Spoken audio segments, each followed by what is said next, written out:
ఇంకా ఎక్కువ టైం అయితే లేదు ఆయన రాకడికి. మనసులో కూడా ఎక్కువ ప్లేస్ తీసుకొని అక్కడ ఒక చారిత్రక పరిచర్యలాగా చారిత్రకంగా చేయాలనే ఆలోచన కూడా లేదు నా మైండ్లో. ఎందుకంటే టైం లేదు. అర్థమైందా? ఎక్కువ టైం అంత దగ్గరకు వచ్చేసింది టైం. చాలా చాలా దగ్గరకు వచ్చేసింది. నేను చెప్పటం కాదు, కొద్ది రోజుల్లో మీకే అర్థమవుద్ది టోటల్గా ఎలా మారిపోబోతుందో ప్రపంచ పరిస్థితి. చూస్తానే మారిపోయింది. నేను కహానీ చెప్పట్లేదు, భవిష్యత్తు సంభవాలు చెప్తున్నా. ఖచ్చితంగా చూస్తానే మారిపోతుంటుంది ప్రపంచ పరిస్థితి. రకరకాల వింతైనటువంటి పరిస్థితులు ప్రపంచం ఎదుర్కోబోతుంది. ఒక దేశం, ఒక రాష్ట్రం కాదు, ప్రపంచవ్యాప్తంగా యుద్ధాలు కూడా సంఘటిల్లబోతున్నాయి. యుద్ధములు జరుగుతాయి. అందులో కూడా జన నష్టం జరిగే అవకాశం ఉంది. ఈ ఒక్క తెగులతో ఆగిపోదు, ఇంకా క్రొత్తవి అమల్లోకి వస్తాయి, లైన్లోకి వస్తాయి తెగుళ్ళు. ఇంకా కొద్ది కాలం తర్వాత అసలు కరెన్సీ అనేది, డబ్బు అనేది మన చేతిలో ఉండకుండానే మాయమైపోయింది. కరెన్సీ నోట్ నీ చేతిలో, నీ బ్యాగ్లో, నీ పర్సులో ఉండదు. ఇక టోటల్గా అందరి డబ్బు కూడా సిస్టంలోకి వెళ్ళిపోతుంది. టోటల్గా అంత వ్యవస్థ అంతా కూడా కంప్యూటరైజ్డ్ అవుతుంది. అర్థమైందా? నువ్వు మార్కెట్కి వెళ్ళి కరివేపాకు కొన్నా కూడా నీ అకౌంట్లోంచి అతని అకౌంట్లోకి మనీ ట్రాన్స్ఫర్ చేయటమే. జేబులోంచి పైసలు తీసి ఇచ్చే పరిస్థితి భవిష్యత్తులో ఉండదు ఇంకా కొద్ది కాలంలో. ఇప్పటికే దాదాపు 4-5 సంవత్సరాలకు ముందు నుంచే నగదు రహిత పాలన అని ఒక స్లోగన్తో తిప్పలు పడ్డారు. ఆ రోజు ఆరంభం. ఇప్పుడు దాదాపు అందరూ బ్రదర్ మీకు గూగుల్ పే ఉందా, ఫోన్పే ఉందా, ఆ పే ఉందా, ఈ పే ఉందా అని, ఆవు పే ఉందా అన్నట్టు అడుగుతున్నారు. ఈ పే, ఆ పే ఇదంతా బాగా అభివృద్ధి చెందింది. డబ్బు మాత్రం చేతుల్లో ఉండదు. ఇదంతా ఎందుకు చెప్తున్నానంటే, ఇక రాబోతున్న దినాల్లో ఇవన్నీ మీరు గమనిస్తూ ఉంటారు. ఇది కూడా ఎందుకు అందరి డబ్బు అకౌంట్లోకి వెళ్ళిపోతుంది, అలాంటి పరిస్థితిని గవర్నమెంట్స్ ఎందుకు స్వాగతిస్తాయంటే, 2 కారణాలను బట్టి గవర్నమెంట్లు ఈ కరెన్సీ రహిత పాలన తీసుకొస్తాయి. ఇప్పుడు ఆల్రెడీ కొన్ని దేశాల్లో అమలు అవుతుంది. మన దేశంలో కూడా స్టార్ట్ అయింది. సగభాగం ఇప్పుడు అదే జరుగుతుంది. ఎంతమందికి గ్రహింపు ఉంది నేను చెప్పే సంగతి? సగభాగం ఫోన్పే, గూగుల్ పే, సగభాగమే డబ్బు. గవర్నమెంట్లు ఎందుకు భవిష్యత్తులో అలాంటి కఠిన నిర్ణయం తీసుకొని టోటల్ మనీ అంతా కూడా అకౌంట్ల రూపంలో సిస్టంలోకి పంపిస్తాయంటే 2 కారణాలు. మొట్టమొదటిది, డబ్బు కరెన్సీ రూపంలో ఉంటే బ్లాక్ చేసుకోవడానికి అవకాశం ఉంటుంది. బాగా వినండి. డబ్బు కరెన్సీ రూపంలో ఉంటే బ్లాక్ చేసుకోవడానికి, బ్లాక్ మనీగా దాచిపెట్టుకోవడానికి అవకాశం ఉంటుంది. బ్యాంక్ అకౌంట్లోనేమో కొంత డబ్బు చూపిస్తాడు, దానికి రెట్టింపు సంఖ్యలో తనకు సంబంధించిన వాళ్ళ ఇళ్లలోనో లేదా ఎక్కడైనా రహస్య ప్రదేశాల్లోనో తన దగ్గర బ్లాక్ మనీ కొంత దాచిపెట్టుకుంటాడు. ఎందుకు ఈ పని చేస్తాడు అంటే, మనీ అంతా బ్యాంకులో ఉంచాడు అనుకో, గవర్నమెంట్కి ట్యాక్స్ కట్టాలి. ట్యాక్స్ రకరకాలుగా ఉంది. ఉదాహరణకి ₹1,00,00,000 బ్యాంకులో స్థిరపరుచుకున్నాడు అనుకో, ఆ పన్నులు విచిత్రంగా ఉంటాయి. 30 లక్షలు ప్రేమతో వాళ్ళు తీసుకొని 70 లక్షలు అతనికి ఇస్తారు. ప్రేమతో. ఎవరు? రైట్. 10 కోట్లకి ప్రేమతో 3 కోట్లు తీసుకుంటారు. అర్థమైందా? ఇంత ట్యాక్స్ నేను కష్టపడి, నేను సంపాదించి, నేను నానా గడ్డి తిని ఇబ్బందులు పడి ఇచ్చేస్తే మరి గవర్నమెంట్ ఎంత తీసేసుకుంటుంది అన్న ఫీలింగ్తో ఫస్ట్ నుంచి ఇప్పటిదాకా చాలామంది బ్లాక్ మనీని భద్రం చేస్తూ ఉంటారు. ఆ బ్లాక్ మనీని బినామీ పేర్లతో బిల్డింగులు, అపార్ట్మెంట్లు, స్థలములు, పొలములు గట్రా కొంటుంటారు. బినామీ పేరు అంటే వేరే వాళ్ళ పేరు. ఆ నమ్మకస్తుల్ని కొంతమందిని చూసుకొని వాళ్ళ పేర్లు పెట్టి మనీ, బ్లాక్ మనీ, దాచిపెట్టిన మనీని వాళ్ళ పేరు మీద పొలాలు అవి కొంటారు. ఇలాంటి వ్యవస్థ ఇప్పుడు నడుస్తుంది ఆల్రెడీ. ఇప్పుడు అందరూ న్యాయంగా ట్యాక్స్ కడితే దాదాపు మస్తు పైసలు. అందరూ న్యాయంగా కట్టకనే ట్యాక్స్ పెంచి పడేశాడు, దొరికినోడి దగ్గర దొరికినట్టు లాగటానికి. దేవునికి స్తోత్రం. వాళ్ళు ట్యాక్స్ కొంచెం తగ్గించే పని అయితే ఇల్లు కట్టే అవకాశం ఉండొచ్చు, అదొక ప్లాను. సో అట్లా జరుగుతుంది. కాబట్టి మొత్తం కరెన్సీ లేకుండా అంతా అకౌంట్ల రూపంలోకి వచ్చేసేయాలి అన్నప్పుడు ఇంకేడ దాచి పెడతాడు?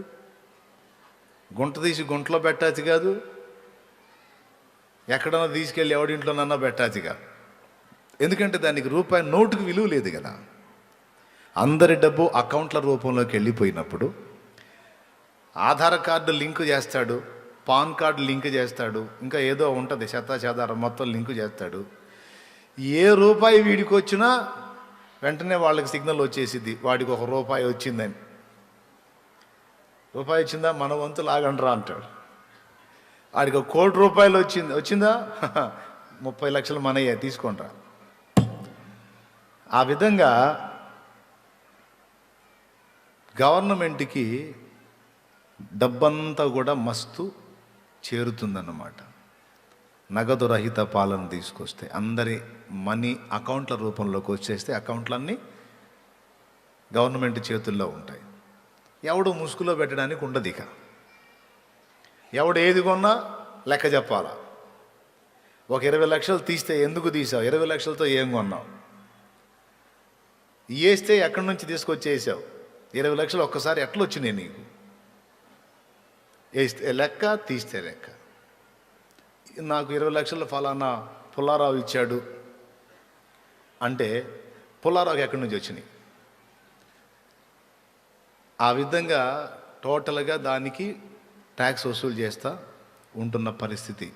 ఇక భవిష్యత్తులో బాగా గమనించాలి, భవిష్యత్తులో చేతిలో కరెన్సీ ఉండదు, అంతా అకౌంట్ల రూపంలో. కరేపాకు కొన్నా కూడా ఫోన్పే, గూగుల్ పే అన్నట్టు ఇంకో పే, ఆ పే, ఈ పే, ఏ పే వచ్చింది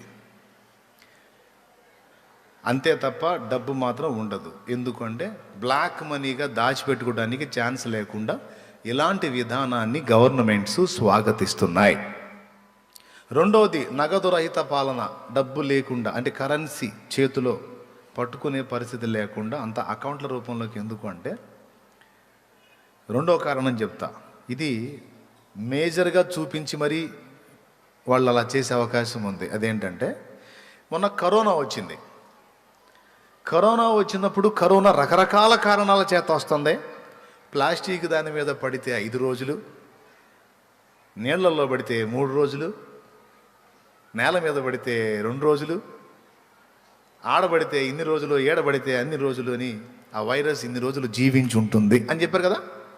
ఆ చెప్పే పరంపరలోనే కరెన్సీ ద్వారా కూడా కరోనా వ్యాప్తి జరుగుతుంది అని ఒక దుమారం లేపారు. కరెన్సీ ద్వారా కూడా కరోనా వస్తుందంటే టోటల్ వ్యవస్థ స్తంభించిపోయింది. ఎందుకంటే పైసలు చేతులతో తీసుకోవాలి కదా. పాపం గ్లౌజులు, మాస్కులు వేసుకొని చాలా యాతనలు పడ్డారు. అప్పటికి కూడా డబ్బుల్ని తీసుకోవాలి. డబ్బులకు కూడా మళ్ళా ఏంటిది, ఏమంటారు దాన్ని, శానిటైజింగ్ చేసి నానా అగచాట్లు. దానికి కూడా సమస్య అవుతుందేమో, దానివల్ల కూడా వైరస్ వస్తుందేమో. కరోనా అయితే ఈ కరెన్సీ నోటు వల్ల వచ్చిందో రాలేదో తెలియదు, కానీ భవిష్యత్తులో విచిత్రమైన తెగుళ్ళు రాబోతున్నాయి. ఖచ్చితంగా అవి వాటి మీద కూడా మనకి సోకే అవకాశం ఉంది అన్న భయంతో ఆ కరెన్సీ. ఎందుకంటే ఏ కాగితాలు కూడా అందరి చేతుల్లోకి వెళ్ళవు, కానీ అందరి చేతులను చుట్టొచ్చే దమ్ము సత్తా ఉన్నది మాత్రం కరెన్సీకే. అసలు నేను పుట్టింది మొదలుకొని ఇప్పటివరకు ఒక్కసారి కూడా డబ్బును ముట్టలేదు అన్నోళ్ళు చేతులు ఎత్తండి. అసంభవం. అందరూ పైసలు ముట్టిన వాళ్ళే.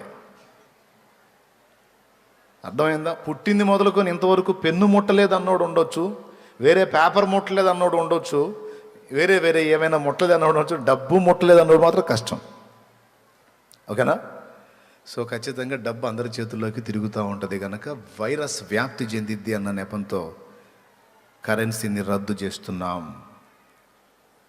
మీరు ఉదాహరణకి ₹1,00,000 మీ దగ్గర ఉందనుకో, బ్యాంక్ దగ్గరికి వెళ్ళి ఆ ₹1,00,000 ఇచ్చేసి అకౌంట్ ఓపెన్ చేసుకొని అకౌంట్లో వేసేసుకోండి. బ్యాంక్ కూడా ఏం చేస్తాడు, మాకు ఆ లెక్క చెప్తాడు, మేము ఆ నోట్లన్నిటినీ కాల్ చేయటమో లేకపోతే ఏదో ఒకటి చేసేస్తాం మేము అనే ప్రతిపాదన ఏదో ఒకటి తీసుకొచ్చి, ఎందుకు వైరస్ వ్యాప్తి కాకుండా ఇలా చేస్తున్నాం అని మీకు ఆల్రెడీ ఉన్న మనీని అకౌంట్ రూపంలో తెచ్చుకోండి ప్రేమగా చెప్తే అందరూ తీసుకెళ్ళి డబ్బులు వాళ్ళకి అప్పచెప్పి అకౌంట్లు ఓపెన్ చేసుకుని అందులో వేస్తారన్నమాట. ఈ విధంగా భవిష్యత్తులో ముందు చెప్పిన బ్లాక్ మనీ సమస్యను బట్టి కానీ లేదా ఇప్పుడు చెప్పినటువంటి వైరస్ సమస్య వల్ల కానీ ఎక్సెట్రా అందరి డబ్బు అకౌంట్ల రూపంలోకి వెళ్ళిపోతుంది. ఎవరి చేతిలో కరెన్సీ నోటు ఉండదు. ఇలా ఎప్పుడైతే జరిగిందో వినండి, అందరి చేతిలో కరెన్సీ తొలగించబడి మనీ అంతా కూడా అకౌంట్ల రూపంలోకి వెళ్ళిపోయింది, ఎప్పుడైతే ప్రపంచం అంతటా అలాగ అయిపోతుందో ఇక అంత్య అబద్ధ క్రీస్తు రాకకి మార్గం సుగమం అయ్యింది. ఎందుకంటే వాడు ఇక కొద్ది రోజులకు లైన్లోకి వస్తాడు. అంతా అలా అయిపోయినా కొద్ది కాలానికి వాడు పగ్గాలు చేపడతాడు. వాడు పగ్గాలు చేపట్టిన తరువాత వాడు ఫస్ట్ మనల్ని ఇబ్బంది పెట్టేది అక్కడే. ఎక్కడ? పైసల దగ్గర. వాడు ప్రపంచమంతటికి ఏకరాజు అవుతాడు. వినండి, ఒక్కడే రాజు అవుతాడు. అట్లెట్లా అవుతాడన్నా, ఏ దేశానికి ఆ దేశం పరిపాలించుకుంటుంది కదా. ఇప్పుడు అన్ని దేశాల మీద వాడు ఒక్కడే ఎట్లా రాజు అవుతాడంటే ఆ పరిస్థితులు వస్తాయి. ఏ పరిస్థితులు వస్తాయంటే, ఒక పక్క తెగుళ్ళతో చస్తుంటే జనం, మరో పక్క యుద్ధాలతో ఎక్కువ మంది చస్తారు. వినండి, ఇలా చనిపోవటం ద్వారా చూసిన వాళ్ళందరికీ కూడా ఒక రకమైన వేదన కలిగిద్ది. ప్రపంచ దేశాలన్నిటికీ కూడా ఈ దారుణ మారణకాండ చూడలేకపోతున్నాం. ప్రకృతి విలయాలతో ఒక పక్క చనిపోతుంటే యుద్ధాలతో ఒక పక్క చచ్చిపోతున్నారు. సరే, ప్రకృతి విలయాలంటే దైవికంగా వచ్చినాయి అనుకుందాం. యుద్ధాలు మన కర్మతో మనం చేసుకున్నాయి కదా. ఈ యుద్ధరహిత ప్రపంచం మాకు కావాలన్నట్టు ప్రపంచం అంతటా దేశాలన్నిటా ఒక విప్లవం లెగుస్తుంది. ఒక పక్క ప్రకృతి విలయాలతో చనిపోతుంటే మరో పక్క యుద్ధోన్మాదంతో చచ్చిపోతుంటారు కదా. ప్రపంచ ప్రజలు అన్ని దేశాలలో ఒక విప్లవం లేచిద్ది. ఏమనంటే, ఈ దారుణ మారణకాండ మేము చూడలేము. ఒక్కొక్కడు రెడీ చేసి పెట్టుకున్నారు అణుబాంబుల్ని, రకరకాల క్షిపణుల్ని రెడీ చేసి పెట్టుకున్నారు. మొన్న బైడెన్ ఎప్పుడైతే లైన్లోకి వచ్చాడో ఉత్తర కొరియా వాడు వెంటనే అణుప్రయోగం చేశాడు. అంటే ఏంది? దమ్ముందా, ఆడిపోయాడు, నువ్వు వచ్చావు సై మరి అన్నట్టు. అంటే రెచ్చగొట్టే చర్య. మరోపక్క భారత్ మీదికి ఒకప్పుడు పాకిస్తాన్ శత్రు దేశంగా ఉండేది, ఇప్పుడు చైనా, టర్కీ కూడా, ఈ మూడు ఏకమై పాకిస్తాన్, టర్కీ, చైనా మూడు కలిసి భారత్ను ఢీ కొట్టడానికి కుట్ర చేస్తున్నాయి. బాగా వినండి, అర్థమైందా? తర్వాత రష్యా ఇజ్రాయెల్తో ఫైట్ చేయడానికి ఆలోచన చేస్తుంది. రష్యా ఇజ్రాయెల్తో ఫైట్ చేయడానికి ఆలోచన చేస్తుంది.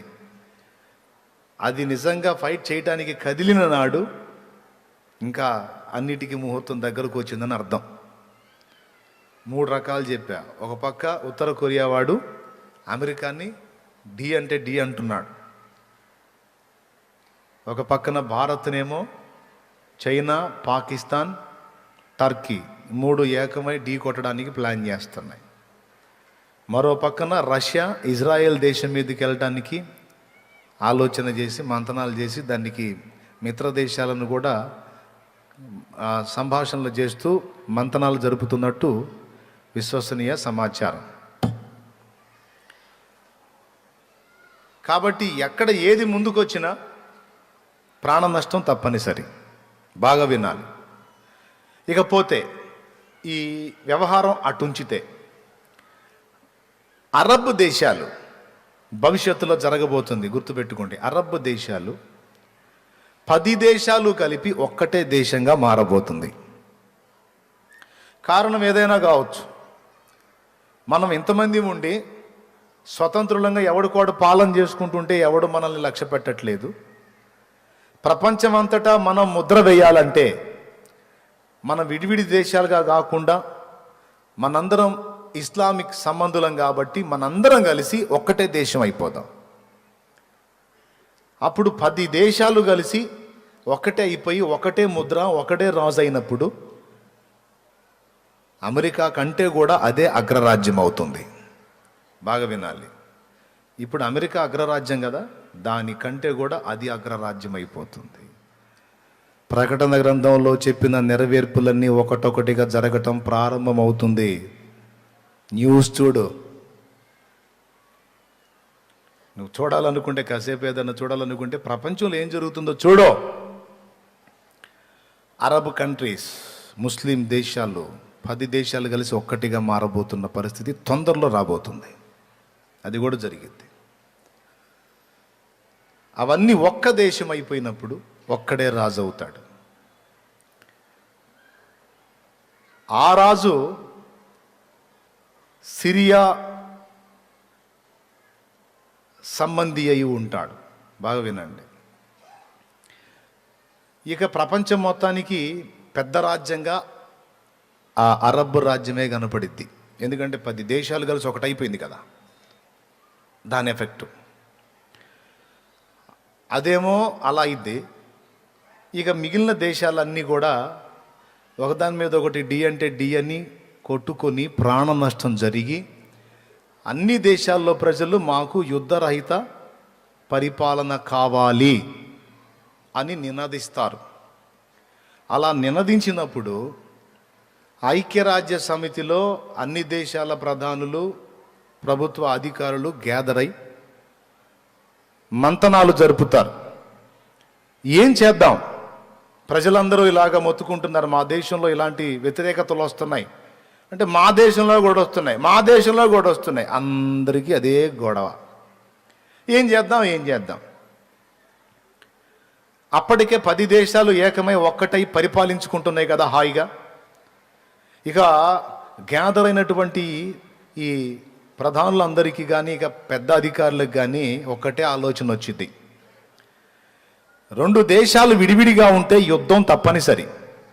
ఈడు వాడి మీద అతిశయించవచ్చు, వాడు ఈడి మీద అతిశయించవచ్చు. ఎవడు నోరు జారినా ఇంకొకడు కొట్లాడికి వస్తాడు. అదే 2 దేశాలు విడివిడిగా ఉండకుండా 2 ఒకటైపోయింది అనుకో, ఇంకా ఫైటింగ్ చేయడానికి ఇంకొకడు లేడుగా. కాబట్టి వాళ్ళు 10 మంది కలిసి ఒక్కటైపోయి అంత చక్కగా పరిపాలించుకుంటున్నప్పుడు మనం ఓ పని చేద్దాం, మనందరం కలిసి ఒక్కటైపోదాం. ఇప్పుడు అందరు ప్రధానులు ఉంటారు కదా, అందరు ప్రధానుల పేర్లు రాద్దాం. అఫ్కోర్స్ యాజ్ ఇట్ ఈజ్కి ఇలానే జరగకపోవచ్చు, ఏది పేర్లేసి చీటీ తీసే సెక్షన్ జరగకపోవచ్చు. కానీ మొత్తం మీద మాత్రం అందరం కలిసి ఒక్కటే దేశం అయిపోదాం అనేటువంటి తీర్మానం అయితే జరిగింది. అందరం కలిసి ఒక్కటే దేశం అయిపోయి ఒక్కటే రాజుని ఎంపిక చేద్దాం, ఒక్కటే ముద్రను అమల్లోకి తెద్దాం. అప్పుడు 2 దేశాలు విడివిడిగా ఉంటే కొట్లాట, యుద్ధం ఉంటుంది కదా. అవి 2 లేకుండా, విడిగా ఉండకుండా 2 కలిసిపోతే ఇంకా గొడవ ఉంది. తెలంగాణ, ఆంధ్ర 2 కలిసి ఉన్నప్పుడు ఏమన్నా లొల్లుందా? నీళ్ల విషయంలో కానీ ఎక్సెట్రా లేదు. ఇప్పుడు విడిపోయినందున ఆ మధ్య నీళ్ళ కాడ కొంచెం క్లాష్ అయింది. ఇంకా మరికొన్ని విషయాల్లో క్లాష్ అయిందా లేదా? విడిపోతే కొట్లాటే, కలిసి ఉంటే గొడవే లేదు. ఈ కారణాన్ని బట్టి అన్ని దేశాలు కలిసి మనం ఒకటైపోదాం, మనలో ఒకడిని రాజుగా నియమిద్దాం అని ఆలోచనకు వస్తారు. ఆలోచనకు వచ్చినప్పుడు వీళ్ళు ఈ ప్లాన్లో ఉంటారు. ఒక పక్క ప్రకృతి విలయాలు జరుగుతూ ఉంటాయి. అమెరికా అన్ని విధాలా ఎఫెక్ట్ అయిపోయి ఆర్థిక మాంద్యంతో, ప్రకృతి వైపరీత్యాలతో, రకరకాల పరిస్థితులతో అమెరికా భయంకరంగా ఎఫెక్ట్ కాబోతుంది భవిష్యత్తులో. అగ్రరాజ్యం అని పేరే కానీ ఆ స్థాయిని కోల్పోతుంది అమెరికా. ఎక్కడి దాకా ఎందుకు? మొన్న ట్రంప్ టైంలోనే టెన్షన్ వచ్చింది ఆయనకి. ఎందుకు అంటే విపరీతమైన జన నష్టం జరుగుతుంది ఈ కరోనా వల్ల. జరుగుతున్నా సరే లాక్డౌన్ ప్రకటించాల చాలా కాలం. ఎందుకు ప్రకటిస్తే అన్ని విధాలా ఎఫెక్ట్ అవుతుంది, దాని యొక్క అగ్రత్వాన్ని కోల్పోయే ప్రమాదం కూడా ఉంది. ఆ కారణం చేత వ్యవస్థ నడవటానికి బ్రేక్ లేకుండా కొంతకాలం నడిపినందుకు ఎక్కువ మంది ఎఫెక్ట్ అయిపోయారు.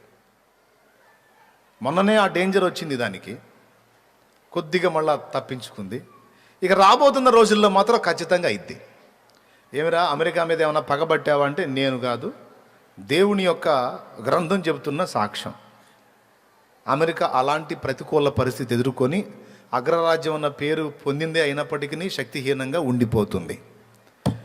ఓకే, మిగిలిన దేశాలన్నీ కలిసి మనం ఒక్కటే దేశం అవుదాం అనే ఆ మంతనాల్లో ఉంటారు. ఆ ప్రక్క 10 మంది రాజులు ఏకమై ఒకడికే రాజ్యాన్ని అప్పచెప్తారు. దాన్ని దశరాజ్య కూటమి అంటారు. ఆ దశరాజ్య కూటమికి ఒకడు రాజుగా ఉంటాడు కదా, వాడు పరిపాలన మొదలు పెడతాడు. ఆ పరిపాలన బాగానే ఉందని వీళ్ళు అనుకుంటారు. వినండి, ఎవరు? ఈ మిగిలిన దేశాల వాళ్ళు. దాన్ని బట్టి మనం కూడా ఒకటైపోదాం, ప్రపంచమంతా ఒక్కటే దేశం అయిపోదామని ఆలోచన చేస్తారు కదా. ఈ మంతనాలు జరుగుతున్న టైంలో అక్కడ ఆ 10 దేశాలకు ఒకడే రాజు అవుతాడని చెప్పాను కదా, అరబ్ దేశాలకి. ఆ ఒక రాజు మీద 10 మంది అప్పచెప్పారు వాడికి అధికారం. అందులో 3 రివర్స్ అయ్యి అతని మీద తిరుగుబాటు చేస్తారు. నువ్వేదో మంచోడు అని, నువ్వు మంచిగా వెళ్తావని మేము నీకు అవకాశం ఇచ్చాం, కానీ నువ్వు మాకు అభ్యంతరకరమైన రీతిలో పాలన చేస్తున్నావు కనుక నీ అధికారానికి మేము ఒప్పుకోము అని రివర్స్ అవుతారు. నేను ఇప్పుడు రాజుని, నా మీద ఎదురొస్తారా మీరు? నా మీద తిరుగుబాటు చేస్తారా? మీ అంతు తేలుస్తానని వాడు వాళ్ళ మీద ఫైట్ చేయడానికి ఇష్టపడతాడు. అప్పుడు వాళ్ళు ఏం చేస్తారంటే కుట్ర చేసి వాడిని చంపుతారు.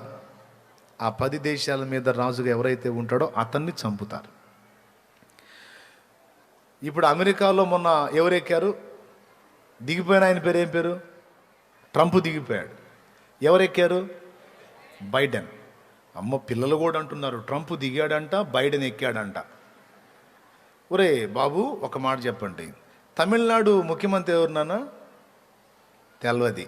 ఒరిస్సా ముఖ్యమంత్రి ఎవరమ్మా? తెల్వది. మహారాష్ట్ర ముఖ్యమంత్రి ఏమో. కర్ణాటక ముఖ్యమంత్రి ఏమో. మీరు చెప్పండి, చాలా వరకు తెలియదు. అరే, మన దేశంలో మన రాష్ట్రాలకు ఉన్న ముఖ్యమంత్రులు ఎవడో మనకు తెలియదు, కానీ అమెరికా అధ్యక్షుడు మాత్రం ఎవడు దిగిన ఆయన పేరు ఏం పేరు బాబు అంటే పిల్లలతో సహా ట్రంపు అన్నారు. ఎక్కిన ఆయన ఎవరయ్యా అంటే బైడెన్ అన్నారు. అంటే అమెరికా అగ్రరాజ్యం కనుక మన పక్క రాష్ట్రాల ముఖ్యమంత్రులు కూడా మనకు తెలియదు, కానీ అమెరికాలో ఏం జరుగుతుందో, ఎవడు ఎక్కుతున్నాడో ఎవడు దిగుతున్నాడో ఎప్పటికప్పుడు మనకి సమాచారం ఉంటుంది. ఎందుకంటే అది అగ్రరాజ్యం యొక్క ఘనత. మరి ఈ మాత్రం అమెరికాకే ఈ స్థాయి ఉంటే 10 దేశాలకు ఒక్కడే రాజు అయిన వాడు టాప్ నంబర్ 1లో ఉంటాడు, టాప్ 1లో ఉంటాడు. అంటే వాడి యొక్క చావు బ్రతుకు విధానం అంతా కూడా మనకు తెలుసుద్ది. కాబట్టి ఫలానా దేశాల మీద అధిపతిగా అయిపోయిన ఆ రాజు గారిని ఫలానా కారణం చేత చంపారట. ప్రజల సందర్శనార్థమై ఆయనను ఇదిగో ఇలాగ ఉంచారు అని ఆయనని అలా పెట్టి అందరూ చూడటానికి 3 రోజులనో 5 రోజులనో ఉంటుంది కదా. పెద్ద పెద్దోళ్ళు పోతే వెంటనే తీసుకెళ్ళి గుంటలో పెట్టరు. మామూలు వాళ్ళు పోతే పోయిందాకా ఇబ్బంది, పోయినోడిని బూడ్చిపెట్టిన దాకా ఇబ్బంది, తొందరపడుతుంటారు. కానీ ప్రపంచం మొత్తం గుర్తించినటువంటి వ్యక్తి చేస్తే డింగ్మని తీసుకెళ్ళి గుంటలో పెట్టరు. చూడటానికి ప్రజల సందర్శనార్థమే అతనిని భద్రపరిచి అందరూ చూడటానికి ఏర్పాటు చేస్తారు. అలాగా అతనిని 3 దినాలు ప్రజల సందర్శనార్థమే ఉంచుతారు. ఉంచినప్పుడు అతడేం చేస్తాడంటే 3వ రోజు అందరూ చూస్తూ ఉండగానే దిగ్గున లేచి కూర్చుంటాడు, చచ్చిపోయినాడు.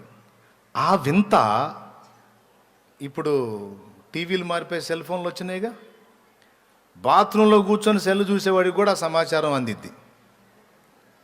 దేవునికి స్తోత్రం, హల్లెలూయా. కొంతమంది అంతే కదా, బాత్రూంలో పోయి ఆ కొద్దిటే ఎందుకు వేస్ట్ చేయాలి కదా, అది ఆ స్థితిలో ఉన్నోడికి కూడా మ్యాటర్ అందిద్ది. ఏమని, ఫలానా వ్యక్తి ఇలా చనిపోయాడు, ఇలా లేదు. ఇప్పుడు సింపుల్, ఇప్పుడు మన టీవీలో ఎంత డెవలప్ అయినాయి చూడండి. న్యూస్ వాళ్ళు స్టేజీ మీద మెట్లు ఎక్కిపోతా ఒక మంత్రి గారి కాలు జారింది అనుకో, మొన్న ఆ మధ్య ఎవరు కూతురో పాపం జారి పడింది. ఆమె పడింది ఒకసారే, టీవీ వాళ్ళు 1000 సార్లు పడేశారు ఆమెని. ఆమె పడింది ఒకసారే, పడ్డది, దులిపేసుకొని లేచి వెళ్ళిపోయింది. ఆమె పనిలో ఆమె ఉంది. ఆ పొద్దున్న నుంచి సాయంత్రం దాకా ఆమె పడుతూనే ఉంది.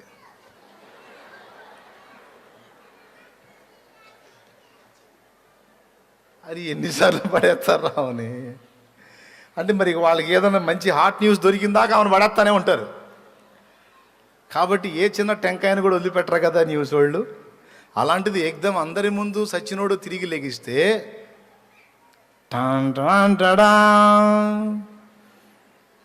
ప్రపంచం మొత్తాన్ని ఆశ్చర్యంలో ముంచెత్తినటువంటి అద్భుత సంఘటన అని మొదలుపెట్టి అదంతా లైవ్ చూపిస్తూ ఉంటారు. ఇక అందరికి కూడా మైండ్ బ్లోయింగ్. రియల్గా అందరి ముందు చనిపోయాడు, రియల్గా అందరి ముందు 3వ నాడు తిరిగి లేచాడు. తిరిగి లేచిన తర్వాత వాడు అంతటితో ఊరుకోడు. అంతకుముందు తను ప్రదర్శించని వింతైన శక్తులు తిరిగి లేచిన తర్వాత వాడు ప్రదర్శించటం మొదలు పెడతాడు.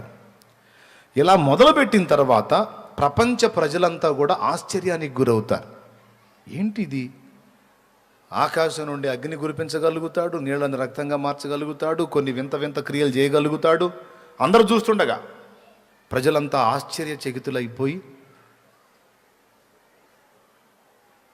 వింతగా ఆయన్ని గమనిస్తూ ఉంటారు. అయ్యా ఇంతకి తమరెవరు అని అడుగుతారు.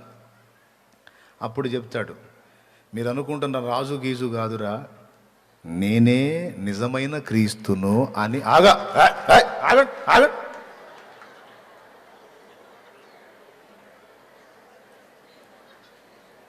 వాడు అబద్ధ క్రీస్తు, దొరికితే చాలు ఇక ఎగబడి కొట్టడమే. దేవునికి స్తోత్రం కలుగును గాక. ఓకేనా, వాడు అబద్ధ క్రీస్తు. వాడేం చెబుతాడు, నేనే క్రీస్తు అని అబద్ధం చెబుతాడు. క్రీస్తుని అనుటకు రుజువులు ఇవిగో అని చచ్చి తిరిగి లేచిన ఘట్టం ఒకటి వాడుకుంటాడు. తర్వాత కొన్ని ఏర్పరచబడిన వారిని సైతం మోసగించుటకు, చూడు కావాలంటే ఉంది లేఖనంలో, మత్తయి సువార్త 24:24. అబద్ధపు క్రీస్తులను అబద్ధపు ప్రవక్తలను వచ్చి సాధ్యమైతే ఏర్పరచబడిన వారిని సహితము మోసపరచుటకై గొప్ప సూచక్రియలను మహత్కార్యములను కనపరచెదరు. అది లెక్క. ఇక వాడు సూచక్రియలు మహత్కార్యాలు గొప్ప గొప్ప కార్యాలు చేస్తా చూపిస్తా ఉంటాడు కదా. ప్రజలంతా కూడా నజరేయుడైన యేసు కాదు లోకరక్షకుడు, ఇదిగో ఈయన అని భూజనులందరూ చావు దెబ్బ తగిలి బ్రతికిన ఆ క్రూర మృగమును వెంబడించిరి అన్న ప్రకటన వచనం నెరవేరింది. భూజనులందరూ ఆశ్చర్యపడుచు దాని వెంట పోవుచుండిరి. అర్థమైందా? ప్రకటన గ్రంథంలో ఉంటుంది ఈ మాట. ఇక వాడు లైన్లోకి వచ్చేసి శాంతి మాటలు మాట్లాడుతుంటాడు మనోడు. నేను శాంతిని ఇవ్వడానికి వచ్చాను, నేను శాంతిని అనుగ్రహిస్తాను, అది ఇది. నేను ఇక లైన్లోకి వచ్చాను కనుక ఇక ప్రపంచం మొత్తాన్ని కూడా సమాధానంగా నేను పరిపాలిస్తాను, మీరు ఎదురు చూస్తున్న దేవుడిని నేను వచ్చేసాను, ఇక మీకు దిగులు లేదు అని వాగ్దానం చేసి హడావుడి చేస్తుంటాడు. వాడు చేసే అద్భుతాలు, చచ్చి తిరిగి లేచిన విధానం, ఇవంతా ప్రపంచ దేశాల ప్రజలందరూ చూస్తారు కదా, ప్రపంచ దేశ నాయకులు కూడా చూస్తారు కదా. ఇక వీళ్ళందరూ కలిసి ఒక నిర్ణయానికి వస్తారు. ఏమనో తెలుసా? ఇప్పటిదాకా మనం మనుషులను ఏల్దాం అనుకుంటున్నాం, అందరం ఒక్కటైపోయి, ఇప్పుడు దేవుడే మన మధ్యలోకి వచ్చాడు. ఎవరో దేవుడే మన మధ్యలోకి వచ్చాడు. సాక్షాత్తు క్రీస్తే వచ్చాడు గనుక యేసుక్రీస్తు అంటేనే శాంతి సమాధానం కదా. కాబట్టి ఆ మహానుభావుడికి మనం పట్టం కట్టబెడితే ఇక మనం అందరం హ్యాపీగా ఉండొచ్చు. మనకి ఏది కావాలన్నా ఆయన అద్భుతాలు చేసేస్తుంటాడు, అందరినీ రక్షించేస్తుంటాడు, పోషించేస్తుంటాడు. ఇక ఏది జరిగినా ఆయన అనుమతి లేకుండా ఏది జరగదుగా, సర్వభూమి ఆయనదే కదా, దేవుడు కదా అని అతనిని దేవుడిగా విశ్వసించి ఇక అతనే రాజై పాలిస్తే ఇంకంతకంటే కావాల్సిందేముందని అందరూ కలిసి అతనికి పట్టం కట్టడానికి, ప్రపంచమంతటి మీద అతని రాజుగా నియమించడానికి ఇష్టపడతారు. ప్రపంచమంతా ఇష్టపడిద్ది కానీ ఇశ్రాయేలు ఒప్పుకోదు. అర్థమైందా? ఇశ్రాయేలు ఒప్పుకోదు. క్రీస్తు ఆయన అని మీరు అంటున్నారు, కానీ అతను పుట్టింది వేరు, అతను ఆరాధించింది వేరు, అతని పితరులు వేరు. చచ్చిపోయి తిరిగి లేచాడు, దాన్ని మేము కూడా ఒప్పుకుంటాం, కానీ మాకు కొన్ని కోడ్ అవుతున్నాయి, కొన్ని కోడ్ కావటల్లా. గనుక మేము అతన్ని కొంచెం ఆలోచిస్తున్నాం అతని గురించి అని వాళ్ళ ప్రకటన రిలీజ్ చేస్తారు. ఈలోపు ఒక అబద్ధ ప్రవక్త ఇశ్రాయేల్లో రెడీగా ఉంటాడు. వీడికి సపోర్ట్ చేయటానికి అబద్ధ ప్రవక్త వాడి లైన్లోకి వచ్చి ఇశ్రాయేలు మొత్తాన్ని అద్భుతాలతో సూచక్రియలతో ఆకర్షిస్తాడు. వాడికి కూడా అతీత శక్తులు ఉంటాయి అబద్ధ ప్రవక్తకి. ఇశ్రాయేలు మొత్తం కూడా అతన్ని ప్రవక్త అని నమ్ముతుంది, నిజానికి మాత్రం వాడు అబద్ధ ప్రవక్త. దేన్ని బట్టి నమ్ముతుంది అంటే సూచక్రియలు, మహత్ కార్యాలను బట్టి.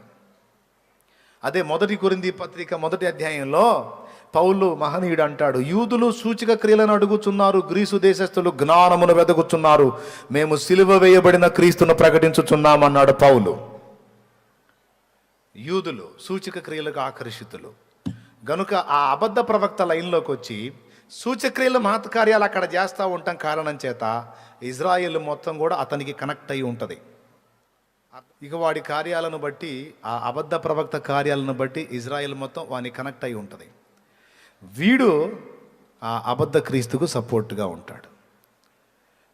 వీడు అడుగుతాడు ఇజ్రాయేల్ని, ప్రపంచమంతా ఏకమై అతన్ని అంగీకరిస్తే మీరు మాత్రం కాదంటారేమిటి అంటాడు. అప్పుడు ఇజ్రాయేల్ పెద్దలు చెప్తారు ఏమనంటే, అయ్యా ప్రవక్త గారు, మీ మాటకు మేము అవిధేయత చూపేవాళ్ళమా? ఎంత మాట! కాకపోతే మా లేఖనాలను అనుసరించి అతని జీవితాన్ని, గతాన్ని, అతని పరిస్థితిని, అతని ఆరంభాన్ని అంతా చూస్తుంటే కొన్ని కోడ్ అవ్వట్లేదు, సింక్ అవ్వట్లేదు, అందుకని డౌట్గా ఉంది మాకు అంటారు. ప్రవక్తనైనా నేను చెబుతుంటే మీకు డౌటా అంటాడు వీడు. అర్థమైందా? వాళ్ళ ఆలోచనలో పడతారు. అప్పుడు వాడేం ప్రతిపాదన చేస్తాడంటే, ఓ పని చేయండి, అట్టయితే ప్రపంచంలోని ఇతర దేశాల వాళ్ళందరూ ఏకమై అతడు మమ్మల్ని పర్మనెంట్గా ఏలవచ్చని తమ అధికారాన్ని అతనికి ఇవ్వడానికి ఇష్టపడ్డారు. సరే మీరేం చేస్తారంటే, పర్మనెంట్గా అతడే మా ఏలికాన్ని మీరు సంతకం పెట్టొద్దు, ఒక 7 ఏండ్లు అతడు మమ్మల్ని ఏలవచ్చు అని ఒక 7 ఏండ్లు అతని పాలనకు ఒప్పుకోండి. ఈ 7 ఏండ్లలో అతడు మనకు అనుకూలంగా ఉంటే ఏం లేదు, ప్రతికూలంగా ఉంటే అప్పుడే మనం వైదొలుగుదాం, ఎందుకంటే 7 ఏళ్ళేగా మనం రాస్తాం కాబట్టి. ఈ పని ప్రపంచంలో ఇంకా ఏ దేశమో చేయదు, ఇజ్రాయెల్ చేస్తుంది. మిగిలినవన్నేమో అతను శాశ్వతంగా మమ్మల్ని ఆలోచన సంతకాలు పెడితే, ఇజ్రాయెల్ మాత్రం 7 ఏళ్ళే అతడు మమ్మల్ని ఏలాలి అని సంధి కుదుర్చుకుంటుంది. ఎప్పుడైతే ఇజ్రాయేలు 7 ఏళ్ళు అతడు మమ్మల్ని ఏలవచ్చు అని సంధి సంతకం పెడుతుందో అప్పుడు ఇక వాడి గవర్నమెంటు రన్నింగ్లోకి వస్తుంది. ఇక స్టార్ట్, ఇక వాడు దేవుడు అన్నట్టు. ఇక ప్రపంచం అంతటా వాడే రాజు, ఆఖరికి ఇజ్రాయెల్తో సహా. ఇక భూమి మీద వాడికి రివర్స్ ఎవరన్నా ఉంటారా? ఇక వాడు ఆడిందే ఆట, పాడిందే పాట. అవునా కాదా చెప్పండి? అవునా కాదు? వాణ్ణి భయంకరంగా ప్రతిఘటించేటువంటి గుంపు ఒకటి భూమి మీదనే ఉంటుంది, అదే మనం.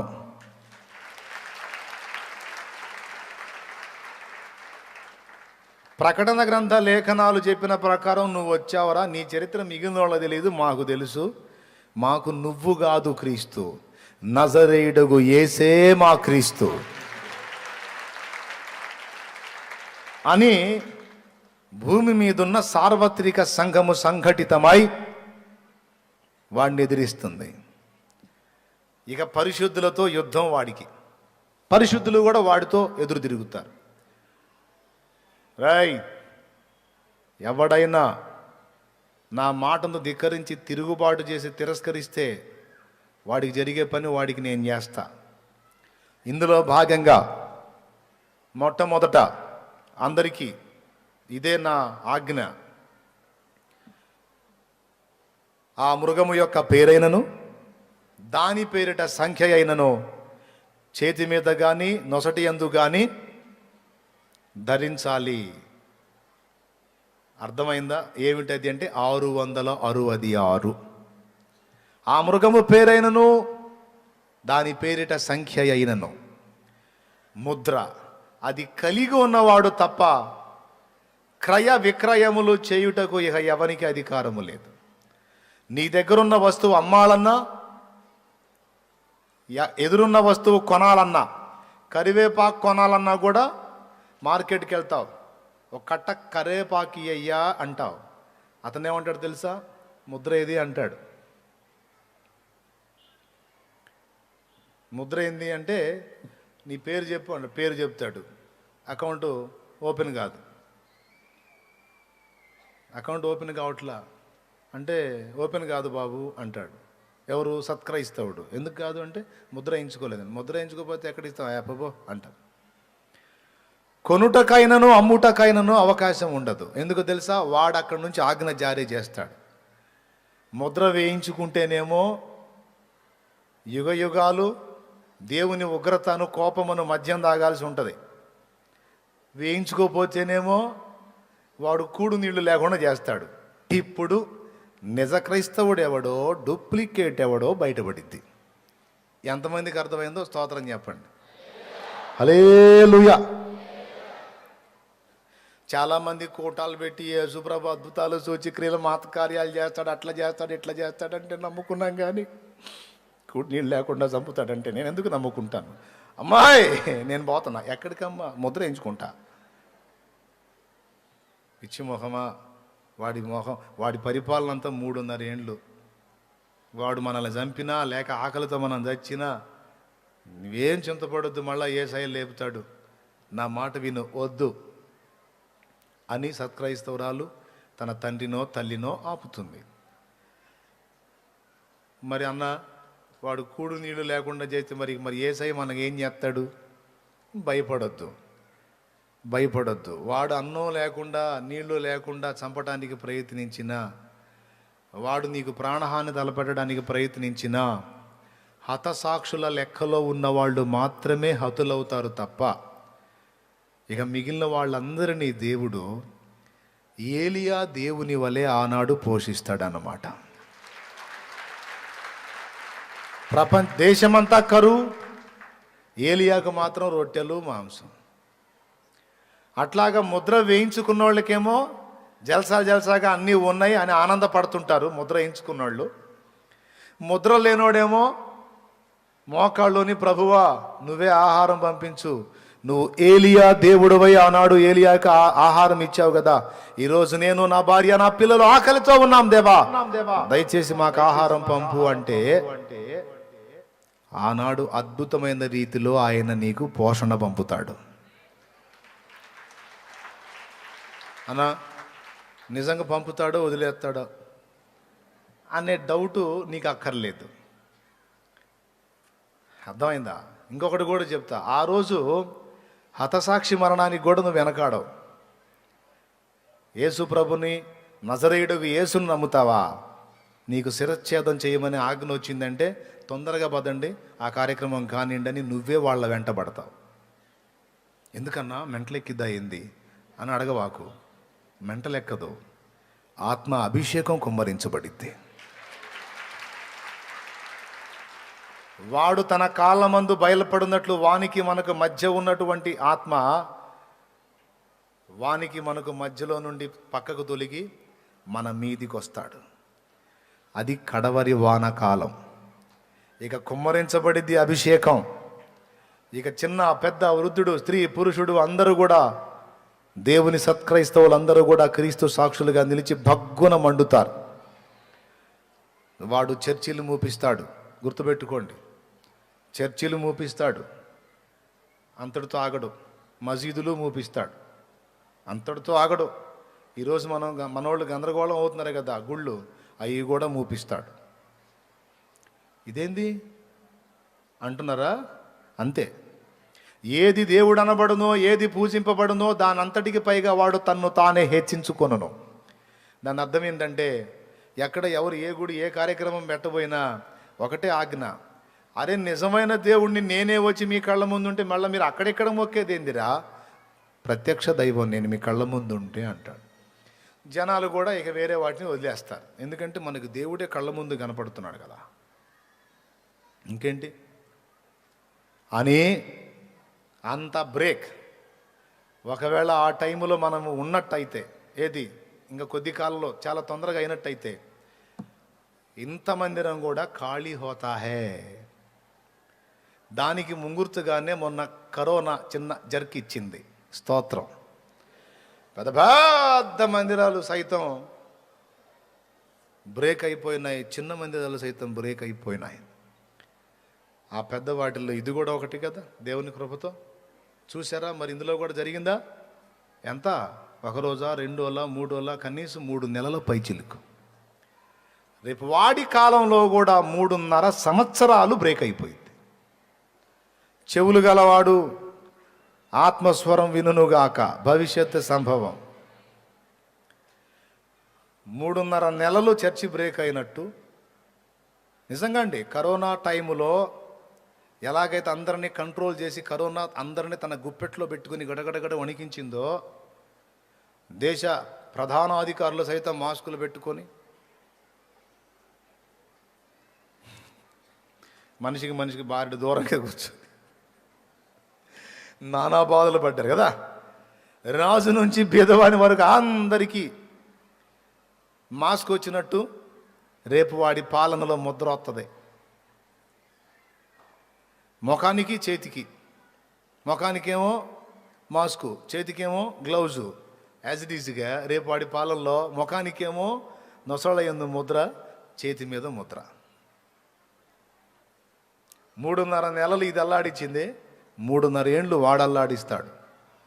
3.5 ఏండ్లు గుళ్ళో పూజలు లేవు, మసీదుల్లో నమాజులు లేవు, చర్చిల్లో ప్రార్థనలు లేవు. ఓకేనా? నేను అందుకే 2-3 సార్లు చెప్పాను కూడా, యాజ్ ఇట్ ఈజ్గా ఇది ఎలాగైతే వాతావరణం ఉందో ఇలానే వాడు వచ్చినప్పుడు ఉంటుంది లైన్లో అని చెప్పా. అలా జరిగిద్ది. అప్పుడు ఇక అంతటా వాడిదే ఆరాధన, అంతా వాడికే భజన. ప్రతి ప్రాంతంలో వాడి విగ్రహం పెట్టేస్తాడు. ఆ విగ్రహానికి స్పెషల్ పవర్ ఉంటుంది. ఒక మనిషిలాగానే మనతో వ్యవహరిస్తుంటుంది అది. నేను చెప్పలా, బైబిల్లో ఉంది, అది మాట్లాడిద్దని ఉంది. చూస్తారా ఒక్కసారి ఆ వచనం? చూడండి, ప్రకటన గ్రంథం అదేదో అధ్యాయం, అదేదో వచనం. 13వ అధ్యాయము 14-15 వచనాల నుంచి చదువు తల్లి. కత్తి దెబ్బ తినియు బ్రతికిన ఈ క్రూర మృగమునకు ప్రతిమను ప్రతిమ అంటే బొమ్మను చేయవలెనని అది భూనివాసులతో చెప్పుచు ఆ మృగము ఎదుట చేయుటకు తనకి ఇయ్యబడిన సూచన వలన భూనివాసులు మోసపుచ్చుచున్నది. అది అబద్ధ ప్రవక్త అన్నమాట. ఓకే. మరియు ఆ మృగము యొక్క ప్రతిమ మాట్లాడినట్లును ఆ మృగము యొక్క ప్రతిమకు నమస్కారము చేయని వారిని హతము చేయనట్లును ఆ మృగము యొక్క ప్రతిమకు ప్రాణమిచ్చుటకై దానికి అధికారం ఇయ్యబడెను. ఈ విధంగా సపోర్ట్ చేసేది ఎవరయ్యా అంటే ఘట సర్పమేనా? పైన చెబుతున్నాడు. మరియు భూమిలో నుండి మరి ఒక క్రూర మృగం పైకి వచ్చడం చూచింది. గొర్రె పిల్ల కొమ్ము అంటే 2 కొమ్మలు దానికి ఉండి అది ఘట సర్పం వల్ల మాట్లాడుచుండాను. అది రైట్. ఘట సర్పం అబద్ధ ప్రవక్త కాదు. వాళ్ళ లైన్లోకి వస్తాడు, ఇంకొక లైన్లోకి వస్తాడు. మొత్తం దుష్టత్రయం, ముగ్గురు. ఘట సర్పం ఒకటి, క్రూర మృగం అంటే అంత్య అబద్ధ క్రీస్తు, అబద్ధ ప్రవక్త. డైరెక్ట్గానే ఉంటుంది స్టేట్మెంట్. ముగ్గురు. దీన్ని దుష్టత్రయం అంటారు, దైవత్రయం లాగా. త్రియేక దేవుడైన యెహోవాను అన్నట్టు దైవత్రయం లాగా ఇది దుష్టత్రయం అన్నమాట. త్రయం ముగ్గురు, త్రయం అది. సరే, పక్కన పెడదాం ఆ విషయాన్ని. తర్వాత చదువు తల్లి. మృగము యొక్క ప్రతిమ మాటలాడునట్లును ఆ మృగము యొక్క ప్రతిమకు నమస్కారము చేయని వారిని హతము చేయునట్లును ఆ మృగము యొక్క ప్రతిమకు ప్రాణమిచ్చుటకై దానికి అధికారం ఇయ్యబడినో. కాగా కొద్దివారు గాని గొప్పవారు గాని ధనికులు గాని దరిద్రులు గాని స్వతంత్రులు గాని దాసులు గాని అందరూ తమ కుడి చేతి మీదనైనను తమ నొసటి యందైనను ముద్ర వేయించుకొనున్నట్లును ఆ ముద్ర అనగా ఆ మృగము పేరైనను దాని పేరిటి సంఖ్య అయినను గలవాడు తప్ప క్రయ విక్రయములు అంటే కొనటం గాని అమ్మటం గాని చేయుటకు మరి ఎవనికి అధికారము లేకుండునట్లును అది వారిని బలవంతము చేయుచున్నది. ఓకేనా? బొమ్మ విగ్రహం లైన్లో తెస్తాడు, దానికి ప్రాణం ఉంటుంది, మామూలుగానే మాట్లాడుతుంటుంది. అన్ని ఏరియాల్లో వాడు ఉండేది, మళ్ళీ ఒక కేంద్రంలో వాడు ఉంటాడు మెయిన్లో. వాడి విగ్రహాలు అన్ని ప్రాంతాల్లో పెట్టబడతాయి. ఎవడన్నా మొక్కినా దానికి, మొక్కల రిక్వెస్ట్ చేసినా దానికి, ఏదైనా సరే అది నీకు ఆన్సర్ చేస్తుంటుంది. అలాంటి సౌకర్యం అందుబాటులోకి తెస్తాడు వాడు. హలో, ఏ సినిమా నై, ఏ ఒరిజినల్ హై, అచ్చా సునో నైతో కామ్ ఖతం హోతా.